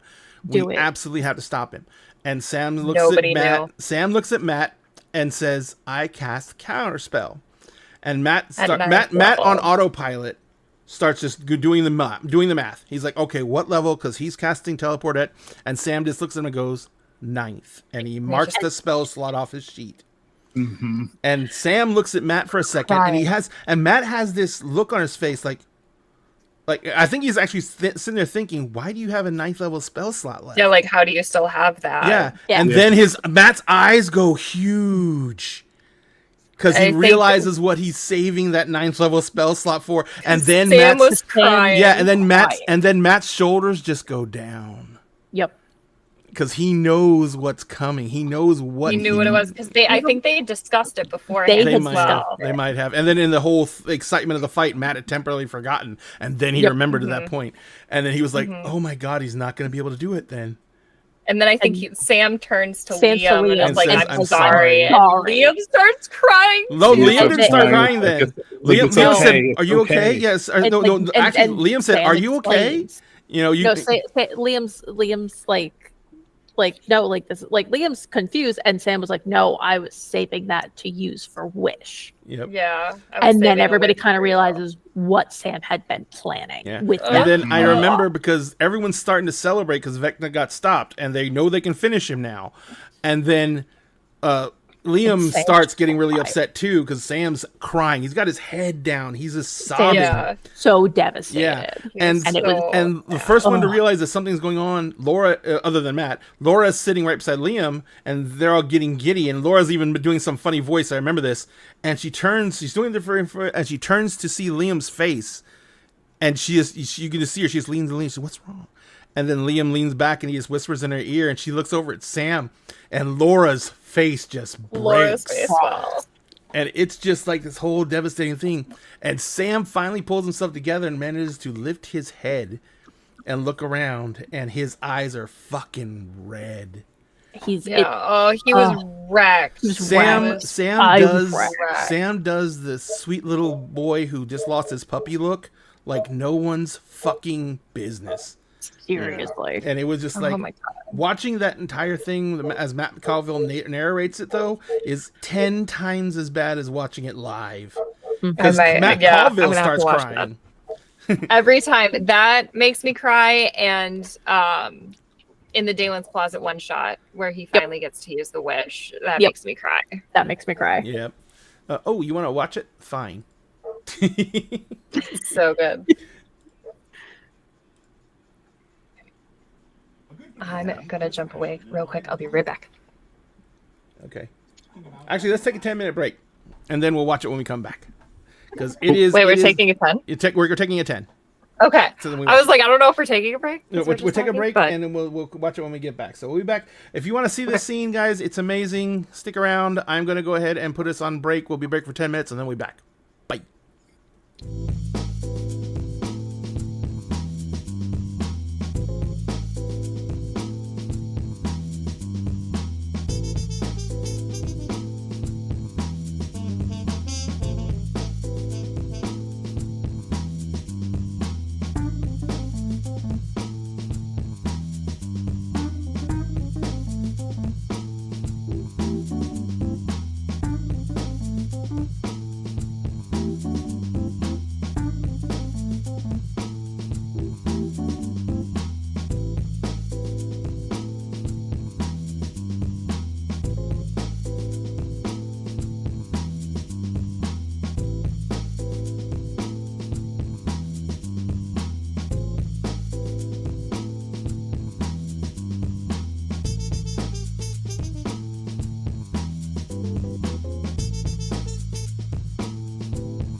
bananas.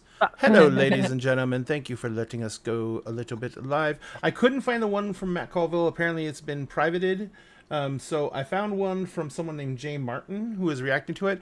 The main thing I want from this, of course, is just to get the content, see that scene and everything like that. But so I haven't watched this one before, but we're gonna watch it right now. Be warned, it is, no matter what the gentleman's commentary is on this, the actual scenes are fairly devastating and wonderful. So you know, wherever your heart is, it's gonna be on the floor. We apologize. So here we go. I apologize for nothing. Oops, I forgot to do one thing. Doop. I forgot to route the video in so we could, the audio in so we could hear it on stream. Chat. There we go.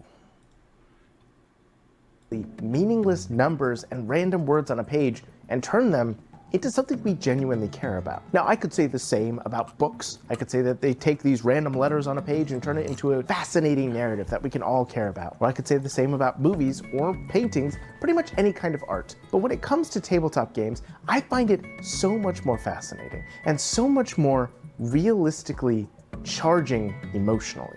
I was rewatching the final combat encounter of Campaign 1 of Critical Role, and before I even jump into any of this, if you have any desire to 1, not be spoiled on Campaign 1, or 2, not be spoiled on The Legend of Vox Machina, should it get animated all the way to the end, please don't watch this video. There's just no way that I can put in enough timestamps to help you skip over all the spoilers, since this whole video is pretty much a spoiler for the entire I hope it does campaign. get animated all the way to the end. This encounter, I would love that. just uniquely I can't wait for the next fascinating about it. season. One, I realized that I didn't remember a lot of the context for it.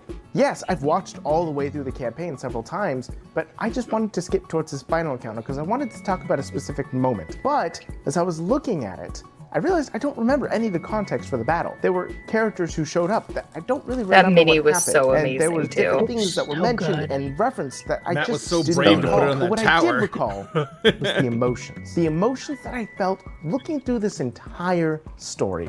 And it was all summed up beautifully in a friendship that kind of started it all. Liam O'Brien and Sam Riegel have been friends for a long time. In fact, their bond, their friendship, pretty much started Critical Role. Because of the fact that the two talked with each other and wanted to play D&D together, that was one of the core parts that Stan and actually Liam's created, friendship is well, so Critical pure. Role as we It's know just it. so So cute. the entire game was based Platonic off of a husbands. foundation of friendship. But Sam didn't take D&D seriously. In fact, he considered it somewhat of a joke. Here's the thing, guys. I've never played D&D. I don't know how to do it, and frankly, I'm frightened. Right. Well, I'm a little frightened too, but so Sam has never done this. I played Dungeons and Dragons when I was in high school, like maybe sophomore. But I have some experience. I understand how it goes. Now, I was 16 when I did it. It's been a long time, but you have zero experience. I don't know what, and we got an email from Matt asking us to pick our characters. Right. For anyone who's familiar, I mean, normally you have a campaign, Sam. Okay. And what that means is it's ongoing. It's like Charles Dickens. It's a serial drama. You get together regularly. Really? I don't People think- do this? People do it a lot. Wow. Okay. So And we choose characters for ourselves, and then the dungeon master sort of paints us a yarn Yeah. and puts our characters in a world. So help me choose my character. Should I be a cleric, rogue, halfling, Goliath, that or you- should I be a ranger, wizard, tiefling? What is that? Can I just be the worst? What's the worst? I'll be the worst character. Well, Is you could that be like a a gnome? Sure, What's the what's that? worst? Well, it's just a small person, a very small gnome? person. So it's just a short guy. Yeah. Okay. That context of friendship is going to be important in a little bit, but let's focus on the battle. Now, I won't lie, this entire combat is an absolute slog. It is several hours long of just watching consistent combat. And in order to make it through that sort of marathon, you need to make sure that you're well nourished. And speaking of nourishment, I'd like to thank today's sponsor, Factor. Factor is a meal delivery company that delivers meals directly to your door. The meal Sorry plans about the range from 4 to ads. I 18 can't meals get per week, past this and you one. can add more or reduce the number depending on your specific Unskippable needs. ads. Also, you can easily skip a week if you need to, like if you know you're already gonna have some food ready. And Factor meals arrive pre-planned while Hashtag trying to edit a spawn. bunch of videos to get ahead of the game, and I can't is that you tend to get lethargic after eating Oh my your first God! Factor box.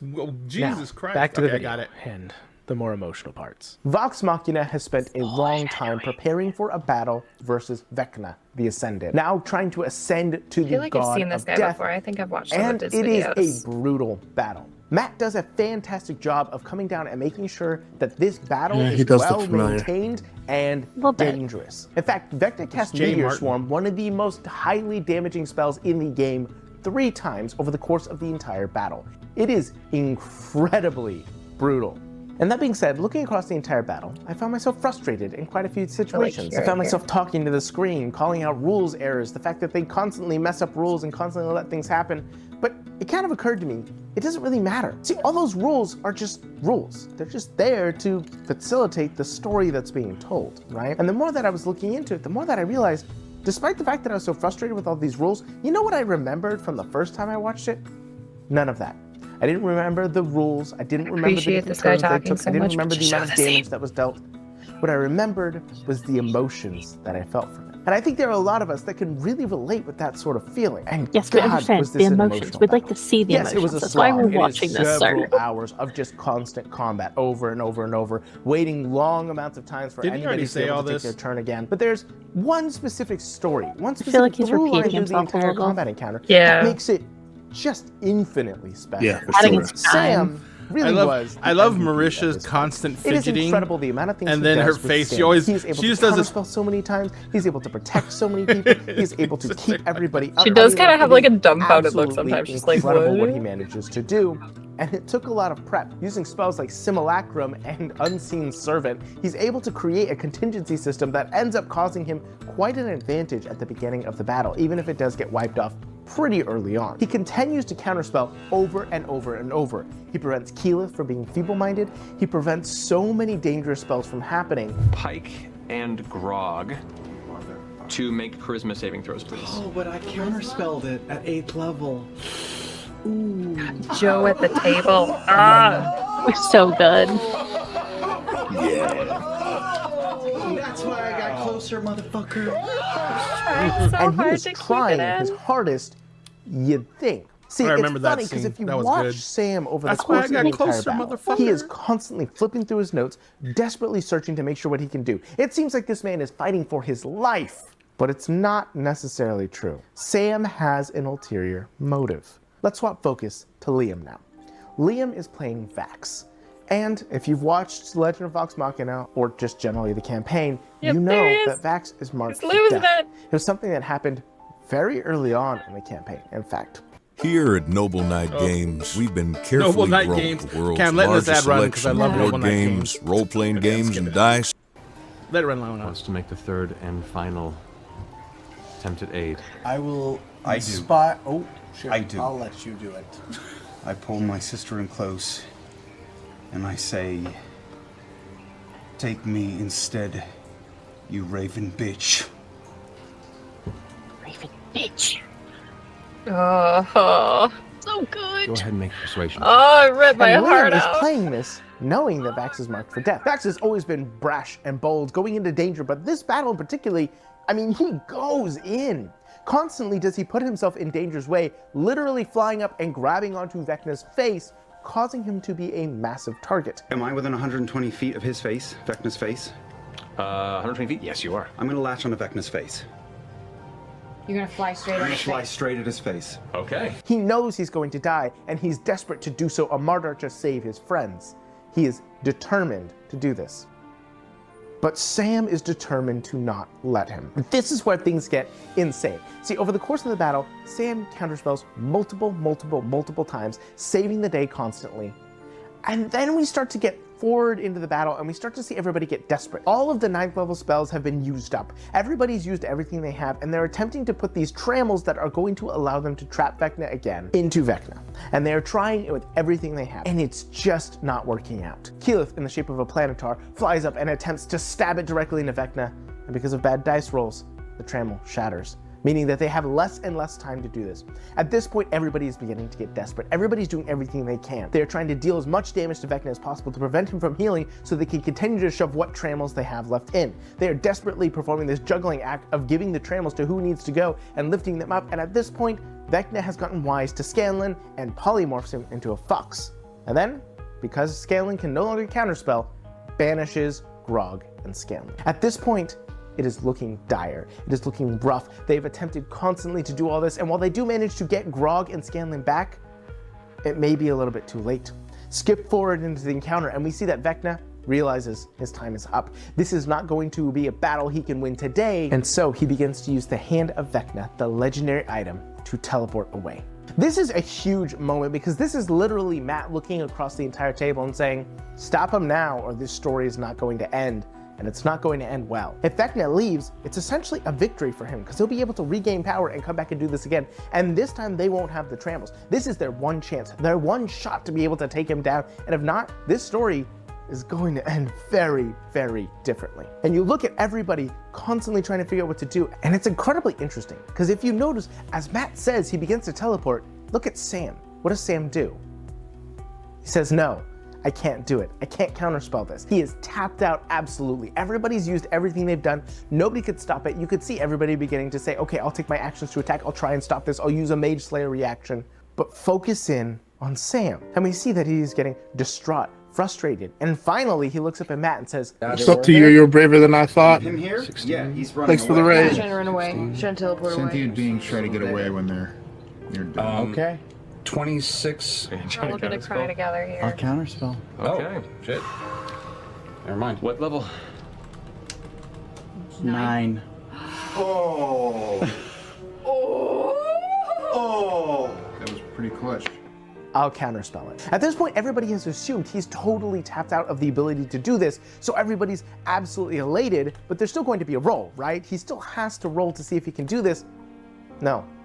He looks at Matt and says, 9th level. Up until this point, despite the fact that everything that Scanlan has done, Sam has been fighting with one arm tied behind his back.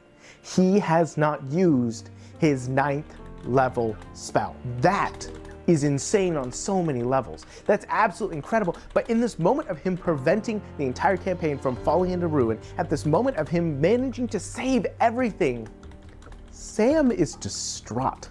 He is absolutely broken by this moment. While everybody else is cheering and excited and ready to finish this fight, Sam looks like he lost because he did. As time goes on, as we watch him, he looks over at Liam and says, I'm sorry. We're trying to save a wish from me. Oops. No! Matt. 33. Don't worry about it. And it's funny that I'm tearing up at this because it is a ridiculous moment. It is just a moment in a D&D game, and like I said, the numbers don't matter. None of this matters. It's all just on paper. Then why am I tearing up right now? Why am I feeling this emotion? I've been going through this constant thought process recently about art. There's been this argument about AI art and whether AI art is ethical or not, whether it is plagiarism or not. And weirdly enough, despite all the conversation on it, I don't think that it has touched on the portion of it that matters the most. And that is, what is art? I don't think there's a simple answer for that question. It is a massive equation to try and figure out. But for me personally, art is looking at something another human made and knowing that they get what I go through. They understand that connection. There is another human out there who understands what I'm going through, and it creates a feeling of connection in the world that nobody is alone. Art is the absence of loneliness to me. It is the ability to reach out, to communicate. And so weirdly enough, this conversation about AI art is very interesting to me because it misses the point. It is not a connection. It is not the absence of loneliness. It's not sharing the human condition. So we take this back to this moment, and I apologize, I'm gonna have to wipe away. I tried so hard to record this so many times without tearing up, but it just wouldn't happen. In this moment, these characters don't mean anything. These numbers don't mean anything. The dice that they roll don't mean anything until you understand the connection.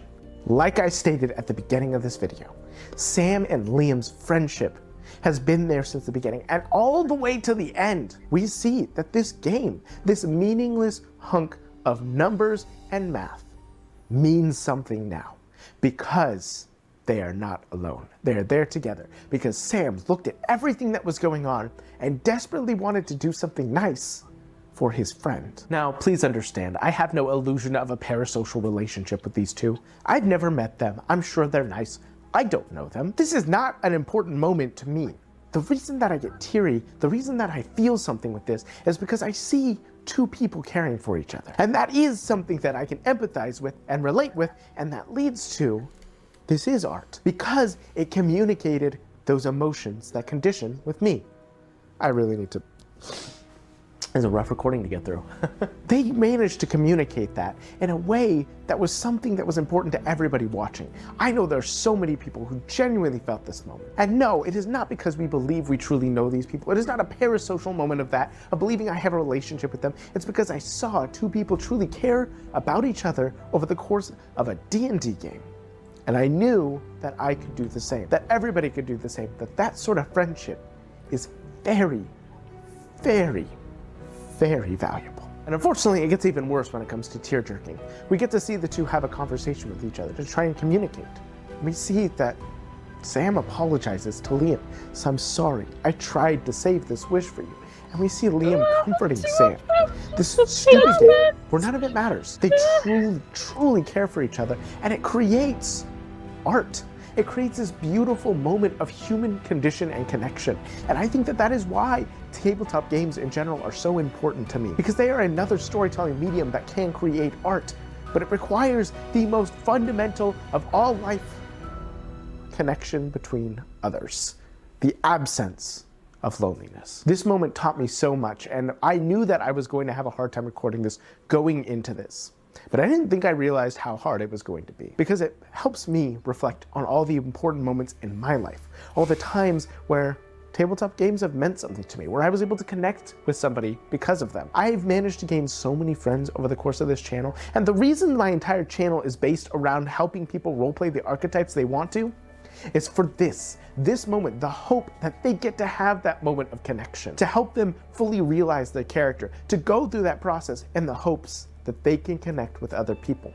I continue to teach how to role play and how to play different types of characters because I want that for everybody. Because I think there is nothing more human than feeling that connection while telling that beautiful story and creating what objectively is art. There have been times before where I've talked about Critical Role and I've ended the video with saying, I doubt that you'll see this, but if you do see this, yada, yada, yada. And there were times where I honestly believe that they wouldn't see it. And at this point, I honestly don't know. But to anybody on the Critical Role cast, or anybody who plays tabletop roleplay games, when you see this, please know, it's okay to feel, it's okay to love, it's okay to hurt, even over the most simple of things, because as long as you are doing it and feeling a connection with other humans, I think that's what life's about, and I think it is beautiful. I'm sitting alone in a room with a green screen and a camera, and for some reason I'm crying while talking about this. It's ridiculous, but it's human. And honestly, I don't think there's anything better than that. Liam, 38. thanks for introducing me to Dungeons and Dragons. Do you like it? I'm getting to like it.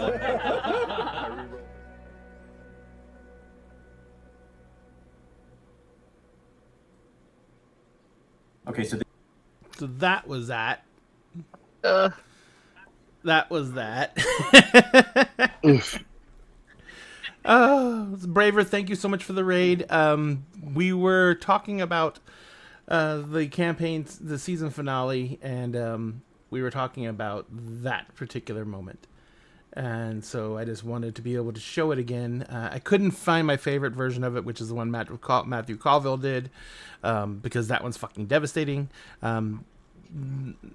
That gentleman was a little more, but it's still the same basic gist. Colville was talking about the whole event in scope of why people love RPGs. And that was the extent of the conversation he was having about it.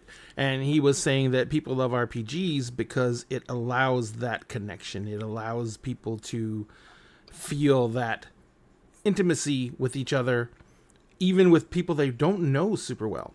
I mean, we have been here together. I've been playing games with Sphinx now for 3 fucking years.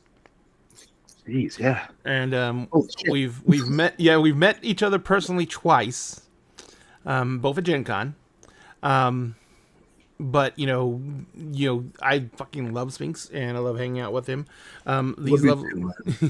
These lovely ladies I haven't been playing with as long, but I am incredibly thankful that they have joined my table because they are family now.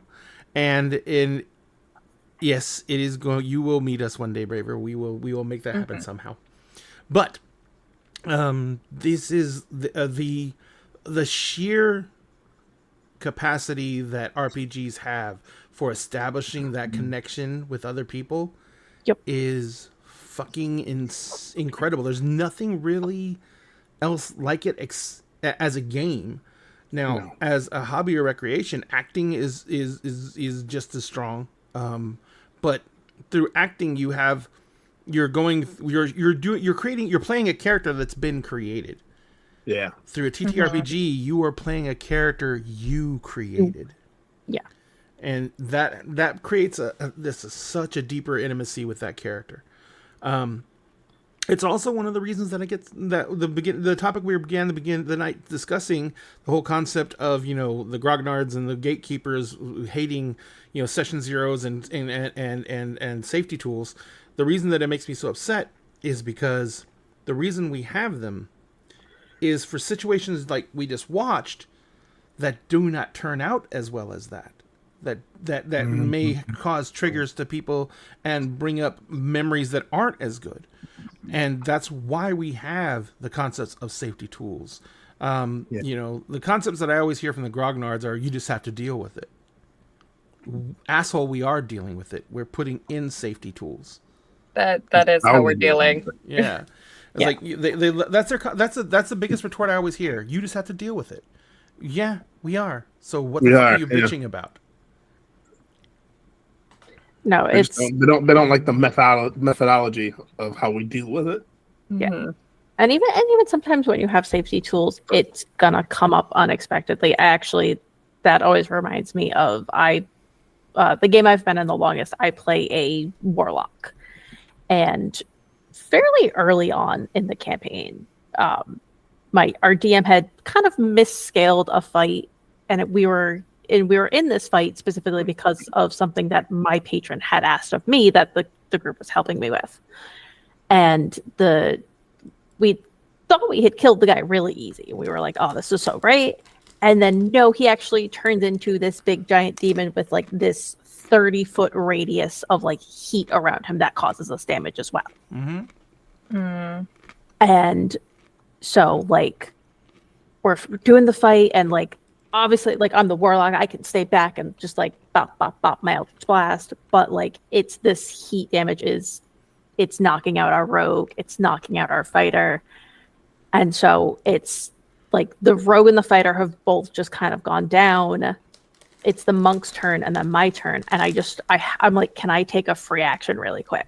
And my DM's like, sure. I was like, and I'm like, my character's name is Shayra. We call her Shay. I was like, Shay looks at Scorcha, who is our monk. And I was like, she's just like, get Corin and Larmica out of there.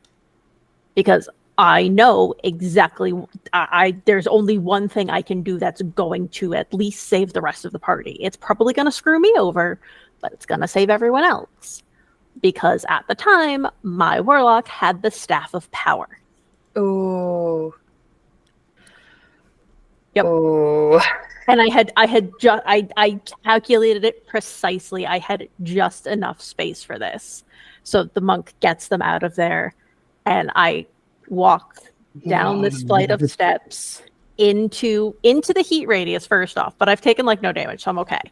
And I have just enough space to get right up to like the demon feet. And the whole time she's going downstairs, and she's like making this whole like kind of speech about sacrifice and him not really knowing what sacrifice is. And I was like, and then you all watch as she flips the staff up, grabs it with her other hand at the base, and brings it down and snaps it over her knee. And I messaged them, I'm like, I'm gonna use this part of the staff. And so all they hear is me say this, and he just goes, okay, pick high or low. And I was like, high. He goes, okay. And he rolls. And then he describes to the rest of them what they see. And I'm left in the dark. So they see the explosion. And then like it's the light blinds them all kind of for a moment. And when they can see again, there's just a crater where we had been standing. And there were like these like grates and paths that were kind of filled with blood. So like one of them's exploded, and like this crater is now filling with blood. Because of course, as it does in a dungeon. And the monk immediately like jumps in and is like trying to like find my body because they all think I'm dead. And it's like you're just coming up with like small shards of the staff, and they're all like freaking out. We're all crying because nobody was expecting that. And I immediately, as this is all going on, I message them each privately, like, "Hey, like, I know this is a bit of a surprise. Like, are you okay? Do you need to take a break right now?" Like, I'm making sure because I did something unexpected, and I just, as far as we all know, killed my character. Spoiler alert, I had not, by the skin of my teeth, I lived. My DM rolled a 51. Ooh. I literally survived by the skin of my teeth and was instead transported to the Shadowfell, and that was a whole adventure on its own. Because I had to survive in the Shadowfell on my own for like 3 weeks while something was chasing me. It's fine. That's dope, though. So that lends into another discussion of something that is very dear to my heart in the context of this conversation, and that is the rule of cool. The rule of cool can be absolutely one of the greatest godsends to a campaign or to a game ever. We basically have the rule of cool because the rules can be very static, but they can also be very limiting because they don't cover everything. You know, they can't cover everything. And you should never try and, as a game master, you should never try and dissuade your players' creativity because there's not a mechanic. Yeah. You know what I mean? And so one of my GMs, Ivy, I don't know if you guys ever got to watch the Pure Havoc campaign that she ran that I was playing in, but when Ivy originally told me to make a character for the campaign, what she told me was, we're playing Suicide Squad in D&D. So I basically made the Joker, except I was a pyromancer. Everyone else made relatively nice people. I was a homicidal maniac. That's fair. You got told Suicide Squad. That's Yeah. I got told Suicide Squad, but I was playing with a bunch of soft beans, and so they made nice people. And I love every single one of those soft beans, and I would die for them.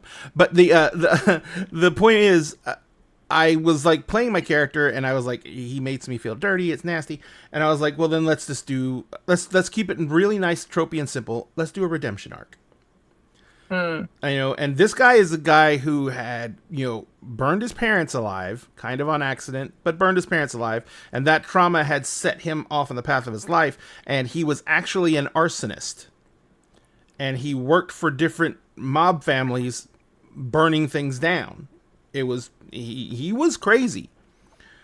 And he was an evoker, so he would do things like he would walk into a warehouse that he had to burn down, and he would walk in and he would like bring in like a keg of beer and bring all the staff around and say, hey, the boss sent this over. You guys have been doing great. He wanted to reward you. We're going to have some drinks. We're going to relax. I got some ladies coming. As soon as everyone got around the keg, he just tossed a fireball straight up and let it fall straight back down.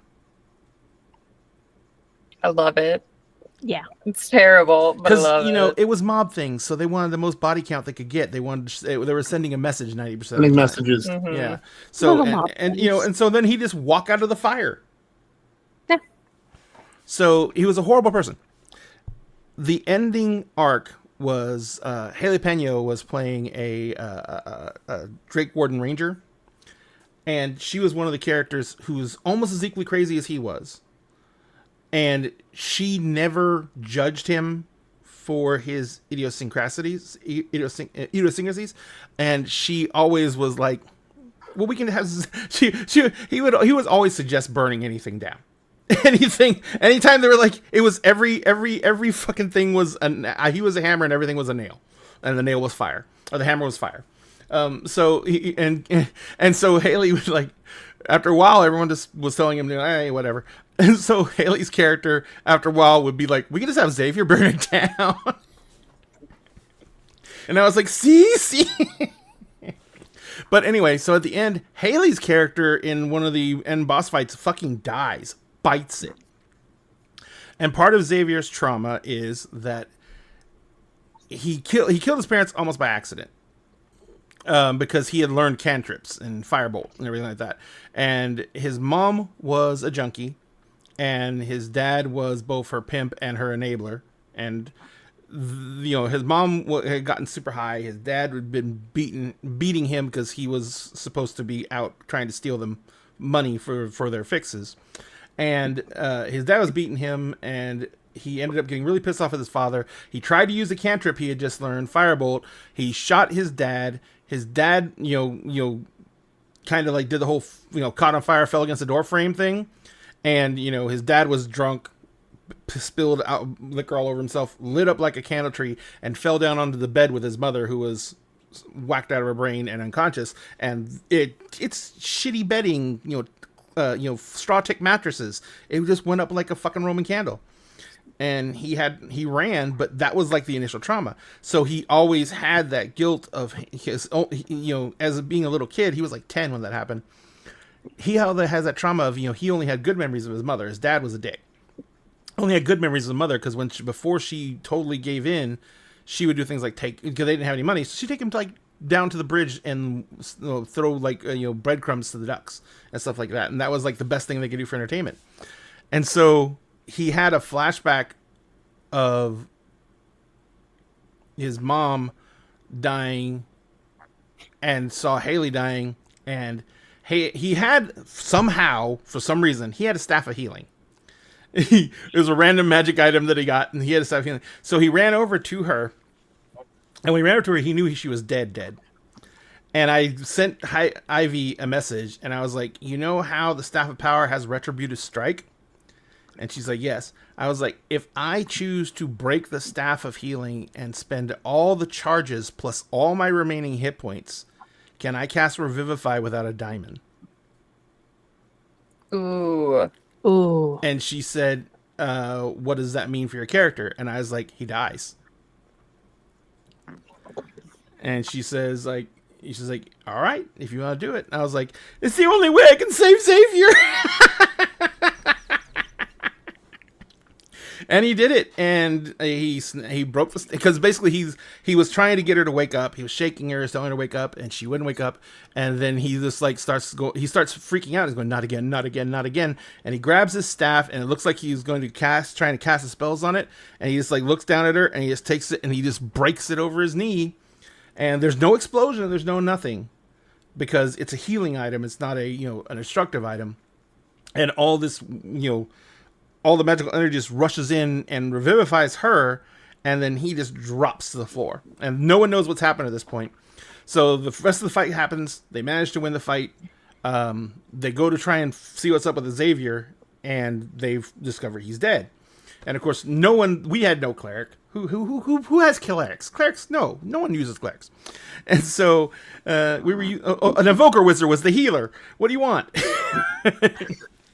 And so we were sitting there, and we said, and they were like, they finally got my body to someone who could do revivify, and or resurrection. And the person was willing to do resurrection. They cast it, and resurrection, of course, has to be consensual. And Xavier, we did a cutscene to Xavier in the afterlife, and Xavier's mom came to get him as he was waiting. And she was telling him, is like, you can't come join me yet. You still have to answer for everything you've done. She says, but but because of what you did, they let me come and at least walk with you some of the way. And then it was just like, and Xavier was like, he was of course he was like, thank you, Mom, I love you, Mom, blah, blah, blah. And then that's when they did the resurrection spell. And someone had to sacrifice, someone was giving up years of their life in servitude to the church, because it was the one where you had to have 100 gold piece diamond. Mm-hmm. So someone's going to give up years of their life in service to the church to revivify Xavier. And Xavier was, Ivy tells me, they're casting Resurrection. Are you going to willingly come back? And I looked at it as like, I was like, can I tell that they're what spell they're casting on me? And she says yes. And I was like, does Xavier know what the cost of that spell is? And she had me make an Arcana roll. I made it. He said, yes, you know that they what it costs. And I was like, and I also know that they don't have nearly that amount of funds, nor do they have that gem just readily available. And she's like, yes. And I was like, so that means someone's sacrificing something for me. And she's like, I mean, if that's what Xavier would think. And I was like, and Xavier, as I was like, and all Xavier will do is do his best to let them know that it's his time, and that no one should be made to suffer for his loss, because it's what needed to be. And then he, so that was basically the message they got when the resurrection didn't work. And then Xavier turns to his mom, and his mom's smiling at him. She holds out her hand, and he takes her hand, and he says, "Mama, I think I finally did something right." And then they walked off into the clouds. No. And that was one of my favorite death scenes. Nice. But it was all because the GM said, "Fuck the rules," and let the scene happen. Yeah. Yep. And that's the whole thing for like the rule of cool being so important. Mm-hmm. Yeah, and rather, my wife almost always plays clerics. So, but yeah, so it's just like, I mean, there is limitations. You don't want to be really heavy-handed, because then you're getting a Deus Ex Machina feel to the entire thing, where you're just like, whatever we want. And you know what? There are games that are built around that. There's like Amber, the diceless role-playing game. It is all story built, and basically just it's a story themed game that you all agree to how the story goes as a group, and you all agree how it's going to process, and so then once you agree on how the scene's going to play, then you role play the scene out. Yeah. So it is really fucking great. There's also Good Society, which is another diceless role playing game, which is fucking fun. Yep. So much fun. And then there's also, if you like Jane Austen books, and getting to act out like kind of those scenarios. Good Society. There's also stuff like Heart of the Unicorn Studios makes Fall of Magic and City of Winter. Fall of Magic is a game where each player takes turns as the controller of the scene, and you have there's an overarching story that a meta you're trying to follow, which is a dying wizard has to go back to the source of magic. And what happens along the way is there's different locations on the map, and you go to the different locations and you do scenes there. And the ending is getting back to the font of magic. And then what happens through the entire course of the game, plus what happens at the end, determines whatever happens to the game. Because the wizard could live, the wizard could die, someone could take the wizard's place. It's all up to the characters in the group who do it's really and truly ensemble storytelling. And so and we ran that for with the game's creator, we ran that for a year here on Dinner and a Game, and then they took it over to their channel for man, I can't remember their name now. God damn, I forgot. I'm a horrible person because I forgot. Yes, I am. But yeah, that's just what I wanted to say about that, because the rule of cool is just, it's lost sometimes in the shuffle because people just get kind of bogged down in rules, especially with new players coming in. You know what I mean? Because they get excited about learning the rules, and it's like a new tool or toy to them.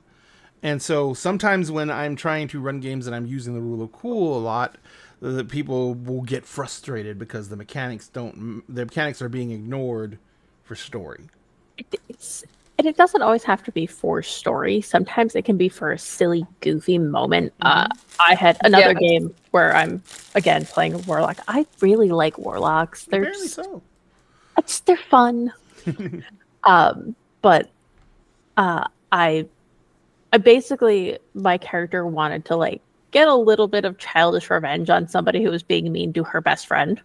So I was like, oh, So I'm messaging the DM and I'm like, I want to use thaumaturgy, and like explaining what I want to do. And so over the call, he's like, if you have the other spell that goes along with that, I will let you cast both at once because this is going to be hilarious. And he was talking about prestidigitation because what I had wanted to do with thaumaturgy was use the sound aspect, or I can't remember if it was the sound or the smell aspect, to make it either sound or smell like this person had just like the worst fart. And he was like, if you have prestidigitation, I will let you cast both at once so you can get like the full effect. And I was like, yes, I do have that. And so and you know what, that's really a cool use of the rule of cool, because that's just two cantrips. It's two cantrips. It's not going to break anything. It was a silly, goofy moment of like, yes, she's finally in range. You can see her. She's right there. And I'm just talking. And she just moves her hand as she's talking. And the spells go off. And it's in front of like the entire school. So it's just like, but it also gave us a really great callback at the end of the first arc where she's once again being bitchy. And my character just looks over and she's like, how's that diarrhea treating you? And I break the DM. We had to pause for like 5 minutes because he was laughing so hard. Absolutely. Love it. And you know, there is a ton of stuff that you can do in games that helps just enhance the experience for everyone there. And that's the best recommendation I can say for utilizing the rule of cool. Because when you have the best intentions in mind for making sure everyone enjoys what you're all doing, you can be forgiven if things get a little bit wibbly wobbly with the rules, you know? Okay. Because if everyone, like in that scene you're describing, if everyone is laughing their asses off and they have that one little rule of cool bump that happened to thank for that, that's a very small price to pay for that type of enjoyment. That's worth it. It's worth it. It's I always think about the real cool, and I'm like, it shouldn't be your end all be all, but it's also fun to just have in that moment of like, oh wait, we can make this work. So sure, we're gonna let it work this time because it'll actually be a really cool moment for you or for everyone to have. Yeah. Well, I mean, Ray let me have it in when we were in Evertree. I can't remember what the spell was, but you did like the Wrath of Nature or something like that I used to pull the tree back together. Yep. She basically used the Wrath of Nature, which is the combat spell, and she made the vines grow up through the trunk of the tree and then draw the tree back together to stop it from continuing to split. And so, yeah, that was a really good. And to be completely honest, it was not just the me saying rule of cool that works. You gave a very rational reason for why it should work, because you know the Wrath of Nature is really causing vines to grow up and plant life to grow up in there, and this is just a plant. So why couldn't it just grow from the tree itself and reinforce the tree? So you know, it made perfect sense. You know, and there's also those situations. If your player can make a justified argument for something, you know, if it's not in the rules, but they make a justified argument for it, that just means that they found a loophole that's not covered by the rules, and fucking go for it. You know what I mean? Go for it. Yeah. Like I had a moment in the very first campaign I ran where it was in 4th edition back when we still had psionics, and one of the players was a Kalashtar psionic, and I don't remember, it was a boss fight, and there's a spell that the psionics get called Living Missile in 4th edition, and Living Missile basically takes an object, or in this case an enemy, and the enemy has to make a save, I think, and if they fail to save, the enemy gets propelled, just straight up propelled, until it finds something that stops it. And so Laramie, who was in Agents of the Circle, but had to leave for reasons, not bad reasons, was playing the psionic, and it was like, hey, because it doesn't say that it has to be horizontal, can I fling this person straight up? Ooh. I was like, I went through and I read the rule. I read about the spell, and I was like, I can't find anything that says that you can't. I'm not gonna make it easy though, so I had to make like an intelligence roll. Not 20. And I was like, all right, fine. There's no way I can't let you do this now. So he flung this boss that I needed later on straight into the air, and like it was gorgeous. I did have to have gravity kind of take effect. So the person went up about 500 feet, and then gravity took over, and they started to fall. And I thought, it's like, oh, I still need them later.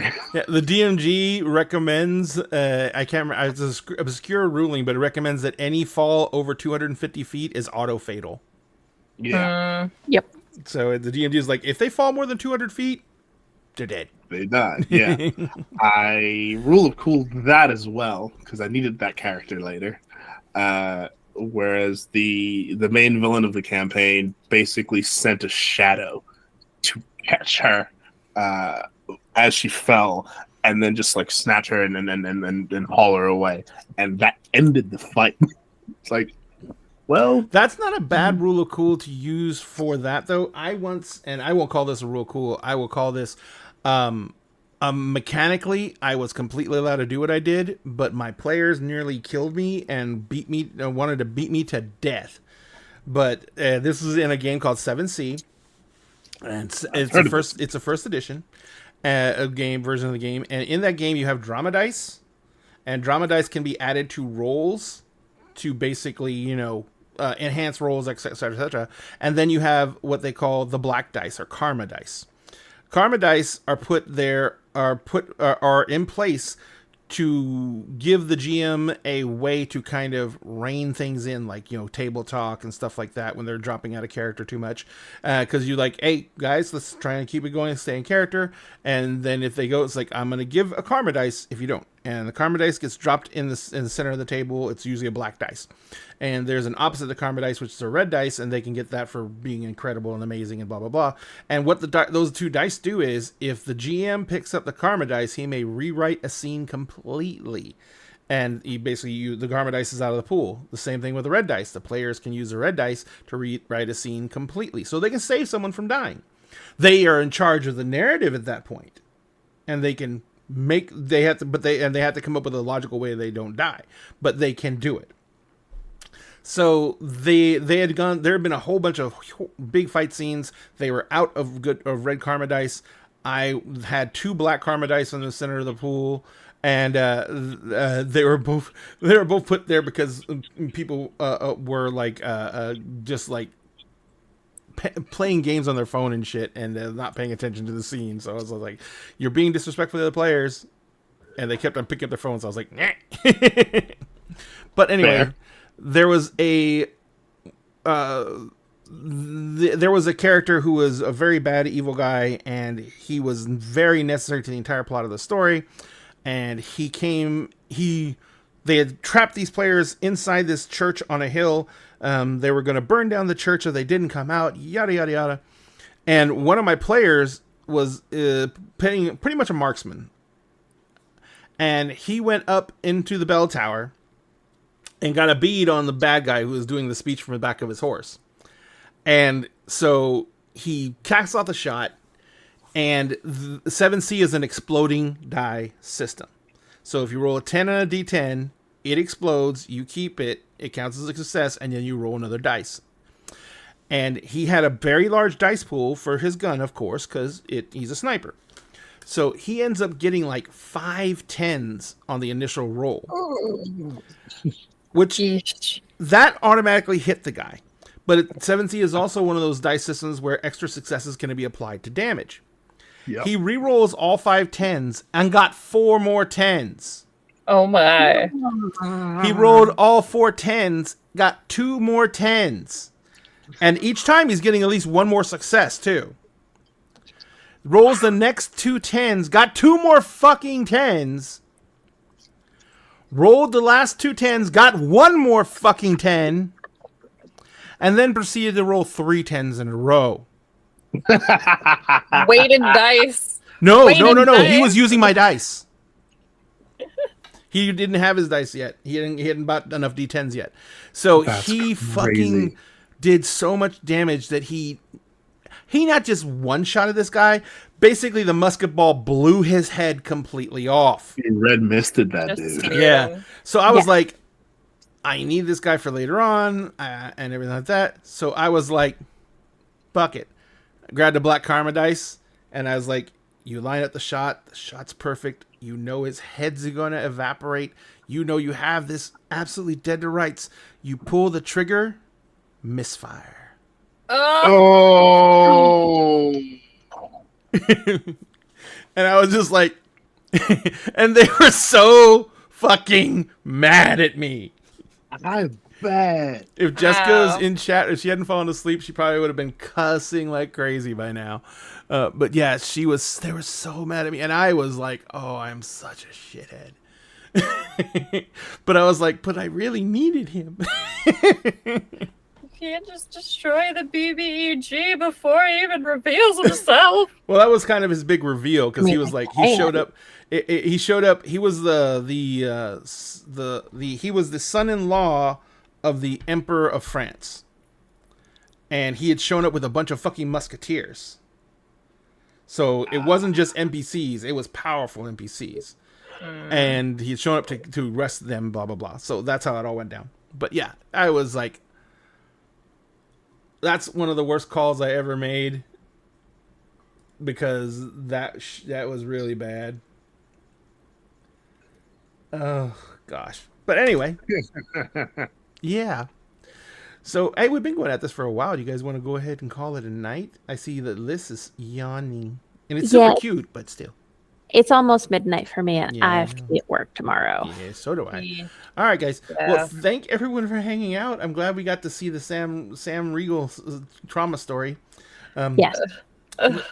On Breakless and I were talking about it, and I said the other one is What's My Mother's Name? Yep, Bard's Lament. yeah. That episode is That episode so is good. true. so you can feel better about your daddy issues. Oh, he laid into everybody. He Everybody fucking got just it. rocked everybody with that one. And thank you, Radu, for joining us. And if you get to play the Druid at Christmas, that is amazing and wonderful. If you don't,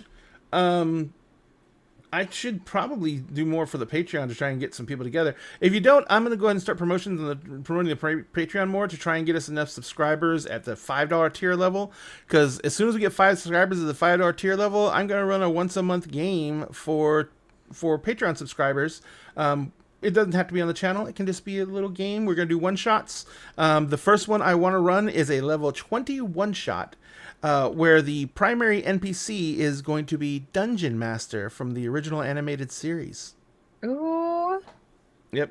But you do have to be a Patreon subscriber at the $5 level to be able to join that. As soon as we get 5, that game will launch. If we get more than 5, if we get up to 7, I can still run it. But if we start getting more than that, we might divide it out into 2 separate tables, and I will pay another GM to run something for me on the other table. So just let me know if you guys think that's a great idea, and I will start making sure that we promote that every single week, so we can get those people in there and get that table started. And like I said, it's going to be one shot a month. And if we get anyone who gets into higher tier levels, they can nominate what we play or come up with ideas for what I run. And I will run one of those a month for anyone at that tier level. So as long as we have at least 5 people at that tier level, we'll play. Okay. In the meantime, thank you guys for being here. I loved hanging out with you as always. Would you guys want to go through and say where people can find you on the massive interwebs? Miss Liz, would you like to start us? Sure. Hi, I am Miss Liz. You can find me on all of the social medias at various iterations of @MissLiz and @MissLiz2, depending on my mood and what was available the day I made that account. You can find me on currently every other Saturday over on the Starfield, but not this Saturday. We are currently on a small bit of a hiatus. Shows will be returning next Monday, the 20th. Obviously, you can find me here on Wednesdays for Kingdoms of Mist or our current game, Between Two Worlds. And you can find me back here every other Friday, including this Friday, for our best days, our Tales from the Loop game. And that's going to be interesting because we're reenacting a scene from The Birds. and it's probably one of our last 2 sessions. Yeah. And then we're switching to The Walking Dead. Yes, I do have to talk to you about an idea based on who my character's dad is, because I feel like he could probably handle guns. That's perfectly fine. The Walking Dead. The Walking Dead is all about that, you know. A lot. I mean for best days. Oh, Junie, really? Think about who Junie's dad is. Yeah, no, I remember. General. Mm-hmm. She could probably handle guns, so that's going to be a really fun moment. Does anyone there have a gun? Does Robbie have a gun? We raided the armory. Robbie raided the armory. So we have guns and we have flashbangs. It would be so hilarious if Robbie's like trying to figure out how to make the shotgun work and you just take it away from him, cock it, take off the safety and hand it back. Well, that too, but I also have a really funny idea of her just like looking and be like, okay, give me a flashbang. And just her throwing it. Yep. It's going to be amazing. It's going to be wonderful. It's going to be great. And it's going to be Friday, starting at 8 p.m. Central Standard Time. Anything else, Miss Liz? No, that is it for right now. There's other stuff coming up, but I can't talk about it yet. Oh, well, how about you, Lady Vamp? How are you doing? Where can people find you on the massive interwebs? I mostly just hang out on here on Wednesday nights and Tuesday nights with ADH Adventures, playing 5e Turning Point, some good old trauma dump cleric, because nobody plays clerics without dumping a whole load of trauma on them. You devote your life to healing people, and that's not going to come from any point of trauma at all. Yeah, no. Why deal with your own problems when you can fix everybody else's problems? I think that's just the case for healers. Yeah, pretty much. But otherwise, I'm on the TikToks, I'm on the Instagrams, I'm on the Twitters. I refuse to say X. At Lady Vamp, and that's refuse to say X. I love that we just collectively are like, no, it's not. It's not. It doesn't. No. It doesn't exist that way. That's not how that happens. And finally, of course, we have the lovely, the talented, and the oh so chocolatey scrumptious Sphinx Akasha. Oh wow, chocolatey scrumptious in there too. Wow, that's a new one. I know. That's a new one. I was trying to come up with something on the way. I was like, I don't know what to say. So I have some chocolate. I'll just say chocolate. Fair enough. Hello, everyone. I am Sphinx Akasha, the current reigning champion of bards. Why am I the current reigning champion of bards? Well, you'll find out eventually. It's the thing I can't talk about just yet, but I will. And when I do, boy, oh boy. Boy, oh boy. You can find me as Circle DM on TikTok, Sphinx Akasha, just about everywhere else on the internet. Tuesdays and Wednesdays, you can, of course, find me right here with Dinner in a Game. Tuesdays playing, usually playing Box. It was right there. Emerald Sanctums, but currently playing our Small Town Life, which is our Monster of the Week short-term campaign. On Wednesdays, of course, usually playing Kingdoms of Mist, but currently playing Between Two Worlds. This is our Pathfinder 2nd edition short-term campaign. Every other Friday, you can find me with ADH Adventures, where I run my campaign, Agents of the Circle. It's a 5e Eberron campaign that's also, it started off as a podcast, and now it's a streaming show. We're on our 5th and final season. The cast is currently finally made it to the 36th chamber, underneath the Temple of the 36 Chambers. Yes, it's a Wu-Tang reference. No, I won't explain why. You've got to go watch / listen to it. So check that out. All the shit's about to go down. It's crazy. This entire season's going to be nuts because it's the finale season, so it has to be. Saturdays, you can find me also with ADH Adventures as we switch back and forth between Heroes Arc and Unlicensed Magic War Crimes. This week is an Unlicensed Magic week where I get to play my Eladrin Oath of the Watcher Paladin / Aberrant Mind Sorcerer Zan. who's dealing with the death of his friend, and that friend's body being taken over by the mind of that friend's sister. So that's a fun time. And on Sundays, join us for on ADH Adventures for The Tale That Never Was, where I play Ayodeji Nyota, who is a Kalishtar Aberrant Mind sorcerer, who is my answer to what do you think might happen if Howl from Howl's Moving Castle ate Calcifer and instead became a Kalishtar, and became a Kalishtar sorcerer instead of Howl Pendragon the Wizard. And so, yeah, my Corey's name is Sidra, and it's kind of a time travel weirdness. We're doing like it's kind of quantum leapish, but also kind of Stargate-ish because we also hop dimensions. It's weird. It's fine. It's not fine because one of our player characters also might be a Time Lord.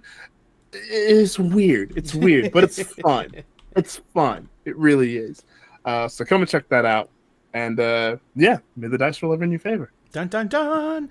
And you can find Dinner and a Game's information on our link tree.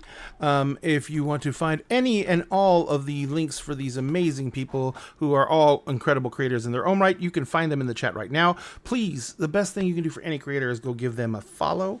So if you would do that for them, that would be amazing. It boosts the serotonin and makes us feel really, really, really seen, and we'd love to be seen. That's why we make content.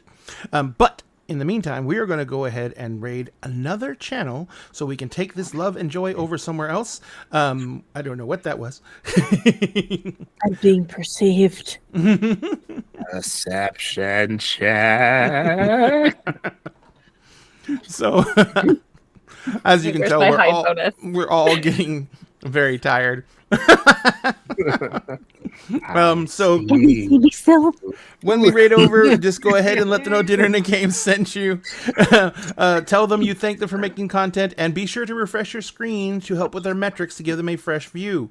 We are going to jump over into oh, did Beggar Street just go off the air? Damn it. Oh no, they're still on the air. We're about to go raid Beggar Street. And remember, at Dinner Game we always save you a seat at the table, so please be careful. Social distance where you can, wear a mask when you can, because we want you to stay safe and we want you to be okay and be able to catch the stream as often as possible. My people are fading fast, so I'm gonna go ahead and raid out. We love you very much. Wait around for a few moments and we will be raiding Beggar Street. Have a very good night. Bye.